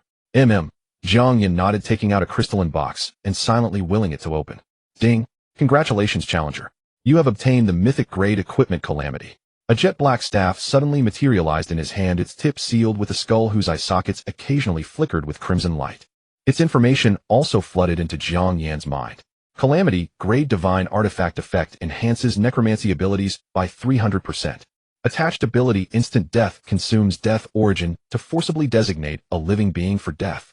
Cooldown 30 days. Ineffective against main gods and above. Overall rating 17322. As Jiang Yan read the description of instant death, his pupils contracted sharply. The divine ranks were divided into lower god, middle god, upper god, followed by main god and supreme god. Ineffective against main gods and above, meant it could instantly kill ordinary gods. As far as he knew, in the entire Xinghuan Empire, the strongest publicly known figure over the next decade was merely an upper god. Within the Federation, the individual strongest, the martial god, Du Changkong, was only at the peak of lower god. This meant that as long as he had enough death origin, he could even instantly kill those mighty figures he could only look up to in his past life. After a moment of thought, Jiang Yan turned and cast a sinister glance at Yabo like. Instant death locked. A vague feedback came. Killing a dragon at Diamond 10th tier required 1/0 death origin. Yabo, like who was engrossed in chatting with 10 female dragons simultaneously on DragonNet, suddenly felt as if he had fallen into an ice cave. His soul was completely locked, and he couldn't move. Just as panic set in, the sensation vanished. He looked up in confusion. Having verified his hypothesis, Jiang Yan turned back calmly. Regarding death origin, after his class changed to Necromantic Emperor, he naturally knew how to obtain it. There were 2 methods. One was self-cultivation. After becoming a lower god, he would have a total of 1/0 death origin, the choice of most necromancers. The second was to use the Necromantic Emperor's 4th skill, Death Harvest. Each living being killed granted 1 death origin regardless of strength, since even gods had only 1 life. Undoubtedly, the second method was far quicker. Truly an evil profession, it practically forced him to but that was a matter for later. Jiang Yan sighed and stopped dwelling on it. The trial was over and the inheritance tower cleared. It was time to return. This was one of the rules of Zhujia. After the novice assessment, Zhujia required approximately 3 days to record the challenger's information, synchronize time, and allocate territories. After that, every lord or professional who passed the assessment would officially join the fight against the infinite abyss. They could enter Zhujia or return to the real world at any time without needing teleportation devices. Thinking this, Jiang Yan addressed the group. I'm about to return to the original world. For now, I'll have to ask you to enter the temporary space of Zhujia. Only followers who reached the divine level could cross the barrier between Zhujia and the real world. Since he hadn't been assigned a territory yet, this was the best he could do. Yabo and the greatsword warriors nodded. Holy Lord, I can enter the angel's heart and bypass the travel restrictions, Analia said. Oh, Jiang Yan was surprised, but considering the power of the angel race, he understood. Then Analia comes with me inside the angel's heart. You all enter the temporary space. We'll meet again in 7 days. Jiang Yan quickly arranged. Yes, Lord, Holy Lord. A flash of light, and soon only Jiang Yan remained in the originally lively space. He silently communicated with the will of Zhujia, return. Meanwhile, the outside world was in an uproar again. Federation Emergency Meeting Center. Old Li, this matter can only be entrusted to you. That's right, Old Li. Your daughter grew up with that young Jiang. He might grant you some face. Many factions are eyeing him. The Federation's offerings can't compare to theirs. We'll have to rely on emotional bonds. They discussed animatedly, their expressions a mix of joy and worry. A genius emerging was good. It could greatly ease the Federation's pressure. But an extraordinary genius. That was another matter. Too many contenders. The Federation simply lacked the capital to retain him.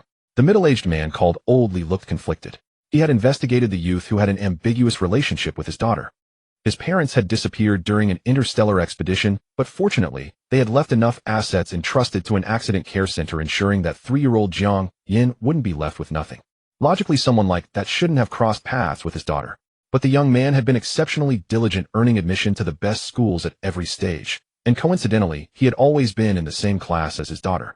To nip their early romance in the bud, he had, though not as crudely as a stereotypical villain, throwing out "you're not worthy" look in the mirror, and a toad lusting after swan meat.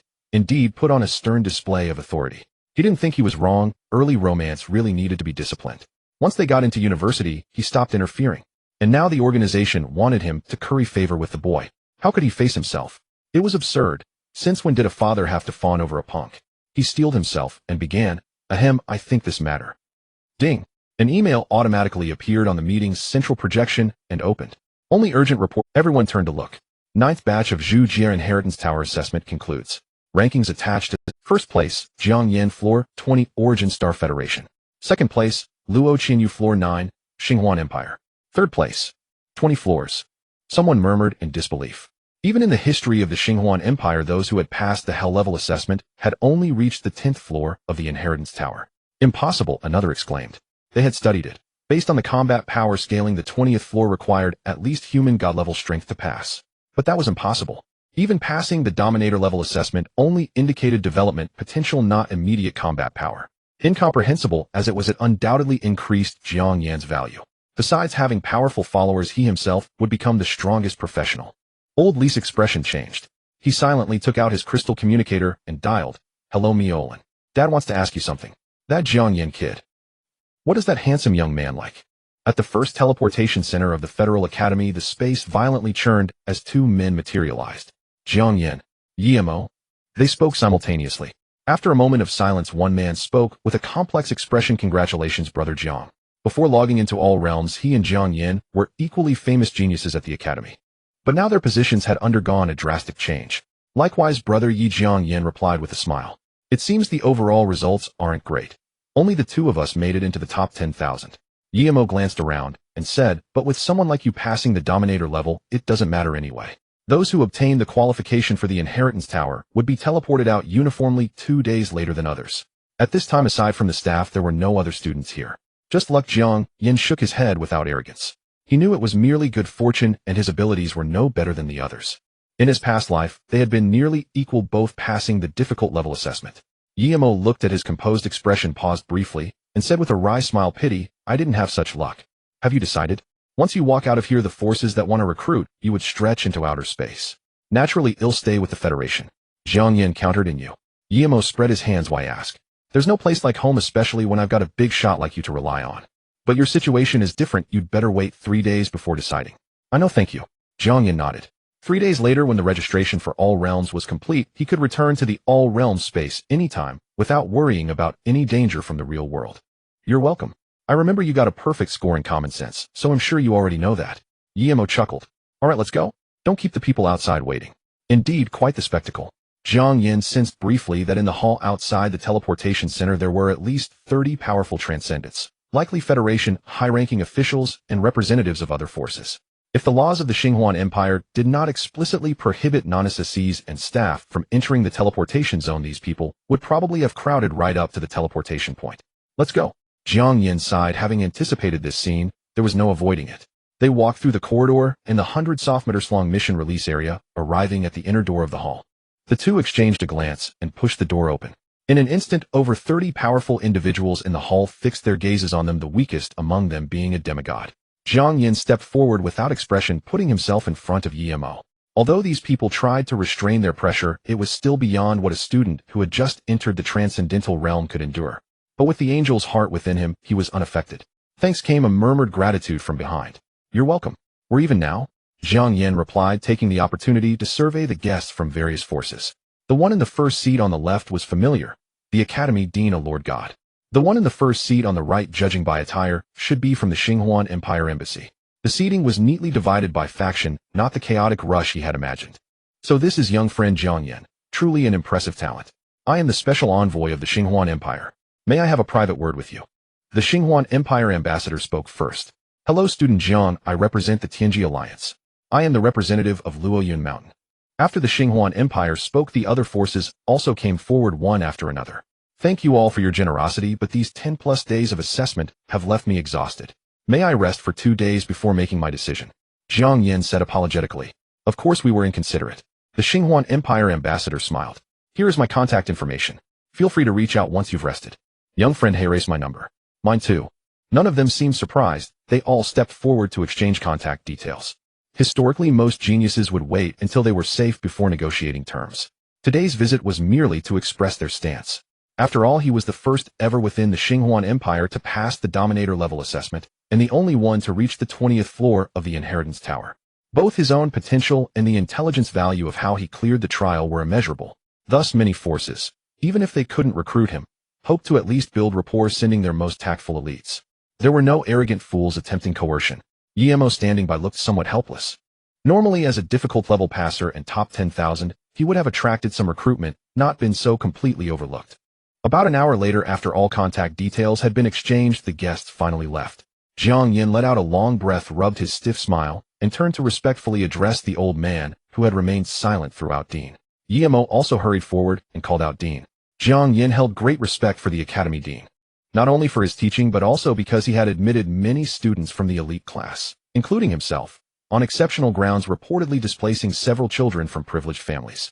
You two have done well. The old man looked pleased. I was specifically called back to persuade you both to stay. But in my life I've only known 2 things, fighting and teaching. Forcing others into decisions is beyond me. Young people your age in the old days would be in the prime of life, falling in love, teaming up with friends for a virtual battle, or racing a spaceship through space lanes. We old folks are still here, no matter what. The pressure shouldn't fall on your shoulders. The old man shook his head with a smile. So follow your heart. The Academy will always be your home. All right. He waved his hand. Besides me, old Du and old Zhang, several God-level experts, will be stationed nearby these days. Rest easy, don't leave the Academy grounds.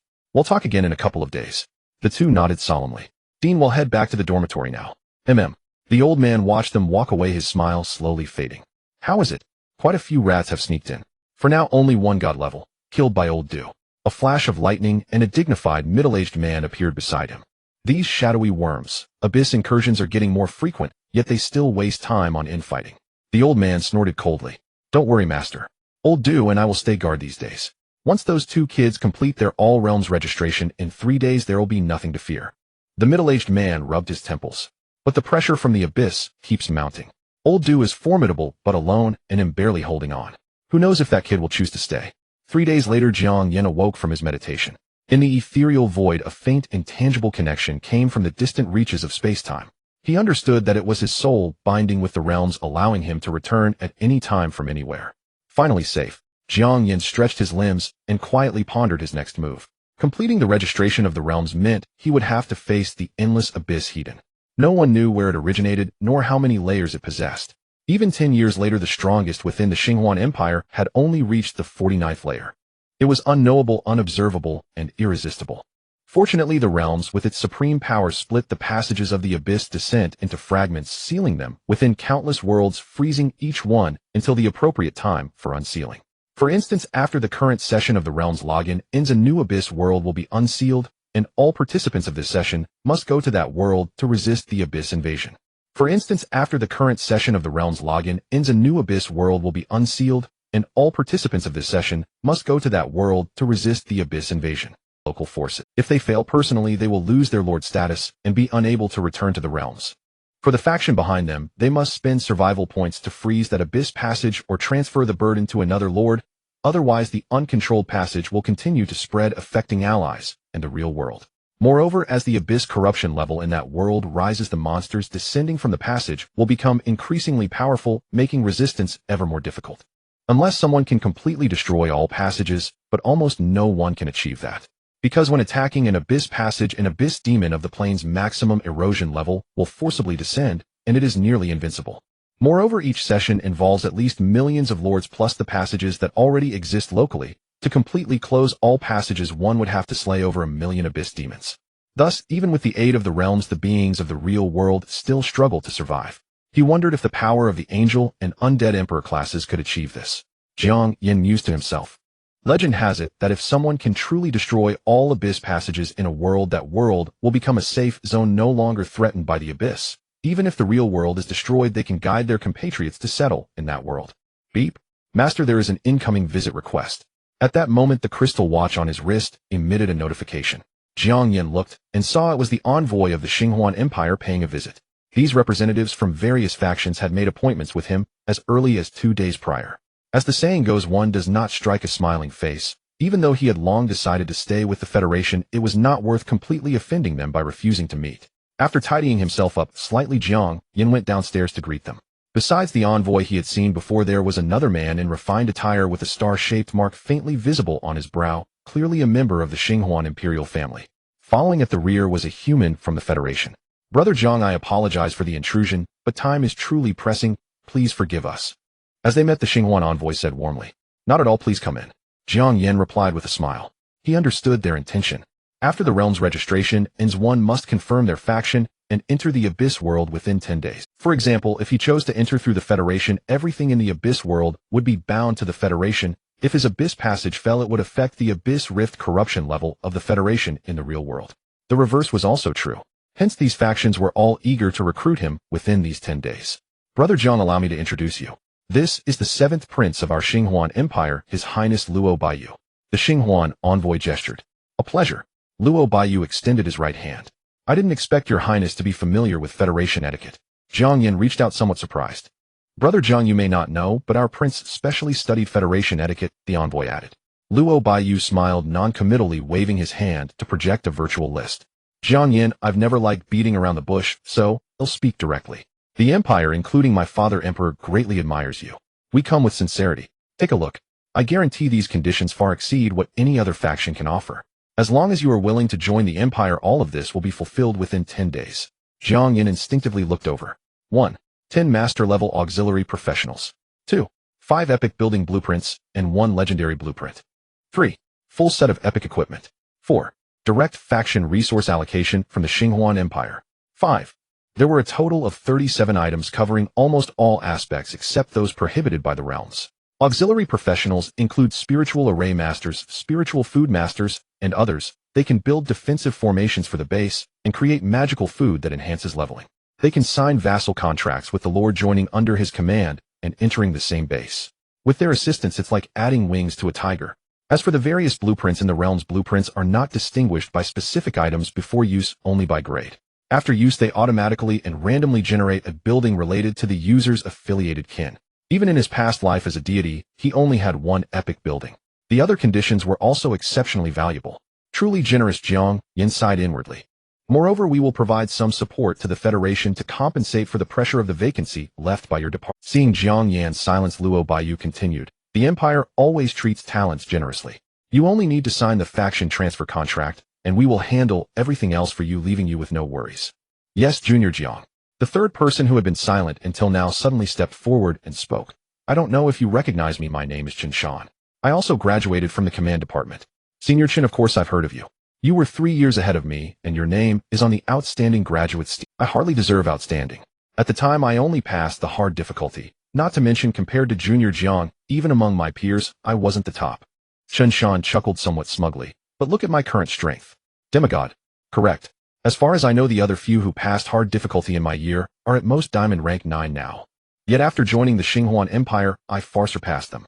Chen Shan suddenly looked at Jiang Yan and said meaningfully, Junior Jiang, you are a smart person. I believe you understand that many times choice matters more than effort. That I agree with. Jiang Yan smiled faintly. So what is your choice? The people from the Xinhuan Empire all smiled. But I'm probably a foolish one. Jiang Yan said with slight apology. Thank you for your highness and the Empire's kindness, but I have decided to stay with the Federation. In the embassy of the Xinhuan Empire at the Federation, shimmering light flickered as 3 men appeared in place. Your highness, that fellow is utterly ungrateful. Even with potential, he is merely a junior lord at best, Chen Shan flattered. I have many friends in the upper echelons of the Federation. Should I find someone to teach him a lesson? This was certainly boasting, for with Jiang Yan's current status, how many god-level powerhouses would pay him heed? Who would dare trip him up? But that was beside the point. What the leadership desired was merely an attitude. This was the 7th prince of the empire. If he secured such a powerful ally, how could he ever lack resources in the future? Why are you still here? Luo Baiyu cast a cold glance. Ah, your highness. Chen Shan was taken aback, not expecting such a reaction to his flattery, and was momentarily at a loss for words. Get lost already. The ambassador discreetly signaled with his eyes, trying to smooth things over. It was my subordinate's overstep. I take my leave. Chen Shan felt humiliated and forced a smile. What a clueless fool. Luo Baiyu coldly huffed, watching Chen Shan retreat. People of such potential who come to curry favor if they weren't hoping to gain leverage through their connection with Jiang Yan as classmates would barely qualify to interact with him, let alone the fact that he had always looked down on such sycophantic backstabbing individuals. After all, he's just from a small place. Your highness, please do not be angry. The ambassador chuckled. However, Jiang Yan is unwilling to join the empire. What do you think should be done about that? I actually quite admire him. If he would betray his own country for a little benefit, he would surely betray the empire for greater rewards in due course, Luo Baiyu said with a faint smile. Since he is unwilling to ally, then let's form a bond instead. Isn't my 6th sister also participating in this season of All Realms? If they can't be companions, they can at least. That sounds good, Luo Baiyu concluded. Your highness is wise, the ambassador said sincerely. Meanwhile, visitors continued to arrive at Jiang Yan's residence in waves. Among them were those like the Xinhuan Empire, who brought with them a lobbyist of XX nationality from the Federation. For these individuals, Jiang Yan felt it inappropriate to make too many judgments. Yet 10 years later, as the All Realms fell into turmoil and the abyss erupted, smaller factions like the Federation would certainly face dire straits, but at least each individual fought for their country, fighting to protect what mattered. As for those who defected to other factions, they might appear fine in peaceful times, but during periods of chaos, they would be the first to be abandoned, dying without dignity. Everyone has their own aspirations, and there's no need to elaborate further. Jiang Yan sighed, standing up to seek out the dean. He had handled these factions well enough and could prepare to head to All Realms. Oh, right before going, I should contact Miolin. It will be a long time before I see her again. As he pondered, Jiang Yan reached the door and with a casual glance noticed 2 people standing downstairs on the security display. Oh! Jiang Yan's expression turned strange as he looked down at the independent dormitory. A middle-aged man in formal attire asked awkwardly, Miaoling, do you think this outfit of mine is too formal? I wouldn't want to scare little Jiang away. Not at all, Li Miolin couldn't help but chuckle. Dad, what's wrong with you today? You usually say this little brat, I'll break his legs if I see him, right? A true man can endure and adapt, the man replied sullenly. By the way, does little Jiang really like this gift? Isn't it a bit childish? He glanced at the 2 large boxes of figurines he was carrying, his mouth twitching. How about adding 2 more boxes of cigarettes? No need, no need. He doesn't smoke. Li Miolin waved her hand. He usually just likes to stay in his dormitory playing with those anime things besides attending classes and simulated battles, so he will definitely like it. Is that so? The man mused. Alright, Dad, instead of getting hung up on these details, it would be better to prepare some good benefits for them. Li Miolin slapped her forehead, exasperated. The man sighed. The resources we have are naturally arranged to the highest standards, but we can't compare to those major powers, so the leadership sent me to gauge the situation. Ding dong. Ding dong. Li Miolin rolled her eyes at her father, still hesitating, and simply pressed the door. Hey, Miaoling you. The man hurriedly straightened his clothes. After a moment of footsteps, the door opened. "Oh, Uncle Li Miaolin, what brings you here? Please come in." Jiang Yan hurriedly welcomed the two inside. "Little. Cough cough Jiang Yan, I happen to be doing business nearby, and Miaolin said she wanted to find you, insisting that I come along. I hope I'm not disturbing you." "Not at all. I'm actually very happy that you both came. Uncle Li, just call me Xiao Jiang," Jiang Yan said with a smile, casting a puzzled glance at the girl beside him. He then saw Li Miaolin wink at him slyly. Jiang Yan was momentarily taken aback, then suddenly realized why they were dressed so formally, and came together as father and daughter. This was a test for him. Instantly his smile became even warmer. "Come Uncle Li, have a seat. Would you like something to drink?" "Just tea will do, thank you." Jiang Yan nodded, about to get up to brew tea, but was held back by Li Miaolin. "You two chat, I can handle this." Saying that, she skillfully moved to the side, opened a drawer, and pulled out a tea canister. "Miaolin, you come here often." The man couldn't help but frown at his daughter's familiarity with the place. "Uncle, I can explain." Jiang Yan immediately straightened his posture, a look of panic on his face. In the past, when he was busy with virtual battles, Li Miaolin would occasionally come to help clean up the mess, and even these tea bags were bought and arranged by her. The man turned his head, suddenly recalling his purpose, and revealed a smile, pondering. Xiao Jiang. Jiang Yan looked at the man's smile, and suddenly remembered his elementary school days. Back then, he secretly wrote a love letter to Li Miaolin, only to have her father discover it, and the next day, he stormed into school to tell the teacher. When he was punished to make a self-criticism in front of the whole class, this old man had worn the same smile. No, he had to strike first. "Uncle Li, I know what you mean, but it's not what you think," Jiang Yan quickly explained. "My." The man halted. "You know I'm here on behalf of the Federation to recruit." "Not what you think." Unwilling to accept. The man sighed internally. This was the scenario he had anticipated, yet his smile remained intact, as he said, "Xiao Jiang, don't be anxious, just listen to our terms." Just as he was about to explain, Jiang Yan was taken aback, then overjoyed. Willing to propose terms means he is willing to accept. This is the moment to express his stance. He straightened his face, and said, "Uncle, just tell me how, any condition is fine." The man felt a chill in his. Indeed, the conditions are certainly not as favorable as what those major powers can offer, so. "How could that be, Uncle Li?" Jiang Yan interrupted in surprise. "Miaolin is the best in my heart. How could she not measure up to others?" What does this have to do with Miaolin?" The man was also taken aback. "Ha ha ha." Li Miaolin, who was watching the exchange between the two, finally couldn't hold back her laughter, her beautiful eyes squinting into crescents. "What's going on?" The two looked at her in confusion. "So when you talked to Xiao Jiang on the phone 2 days ago, he already indicated his decision to stay in the Federation. Why didn't you tell me?" The man looked at his daughter with displeasure. "Yes." Li Miaolin blinked innocently and said, "Didn't you always teach me to be trustworthy? 2 days ago Jiang Yan was still in danger. Telling me was a sign of his trust. How could I betray that trust? You?" The man shook his head, turned around, and smiled wryly. "I've made a fool of myself, Xiao Jiang." "Not at all. So Uncle Li, you came today to ask about my plans." Jiang Yan looked somewhat helpless. He had assumed Li Miaolin would have told them, so he never considered this possibility before. "Yes." Getting down to business, the man turned serious. "Xiao Jiang, you are the lord with the highest talent and potential in history. The Federation truly hopes you will stay. But I must make it clear, the Federation's foundation is far inferior to those major powers. Even if we empty our coffers, the support we can give you is nowhere near what they offer. You need to think carefully." "No need to think it over, Uncle Li." Jiang Yan said calmly. "I will stay in the Federation." "Why? Since when does staying in one's homeland require a reason?" Although these powers were all courteous in this life, he hadn't forgotten that in his past life he died because of the stalling of Xingyun Valley and the false intelligence from the Xinhuan Empire. For now he was going along with them because he lacked strength. Once he grew powerful, he would surely investigate the truth and seek justice. Moreover, Jiang Yan glanced at the girl beside him. In his past life, when he was killed by the demon god, this spirit array master, who should have been safely at the rear of the formation, was the first one to run out crying. The man was silent for a moment, then broke into a smile. He stood up and handed the 2 bags of laughable gifts to Jiang Yan. "Miaolin, pick them. I don't know if you'll like them." Jiang Yan was taken aback, then also smiled. "Of course." 2 days later, at the Federation's All Realms Comprehensive Affairs Center. "Dean, you wanted to see me?" A vigorous old man turned around, a hint of amusement in his eyes. "You're here. When you send a message, would I dare not come?" Jiang Yan joked. "You rascal." The old man chuckled, took out a subspace storage box, and tossed it to Jiang Yan. "I should have given this to you 2 days ago, but something took some extra time. Take a look. Oh, and regarding your special request, the Advanced Auxiliary Class card for the Li family girl has already been handed over to her. It's the highest grade one in the Federation's inventory." "Thanks, Dean." Jiang Yan didn't bother with false modesty. He genuinely needed resources to accelerate his early development. He quickly glanced through it. Attached above was a thoughtful appendix listing the items Rare Grade Blueprints 5, Epic Grade Blueprint 1 Employment Contract Dwarf Construction Team 1 A Perfect Grade Equipment Glorious Heavy Armor Set 1 A Lower Rank Demon God's Heart 1. There were 17 items in total. Compared to the Xinhuan Empire it was far less, but Jiang Yan knew this was already the Federation's limit. Even better than the treatment he received after becoming a deity in his past life. There was even a lower-rank Demon God's Heart. No wonder the Dean said it took some time. This item could only be preserved for 10 days and could be exchanged for 10,000 soul crystals. It was also the only soul crystal resource allowed to be brought into the realms.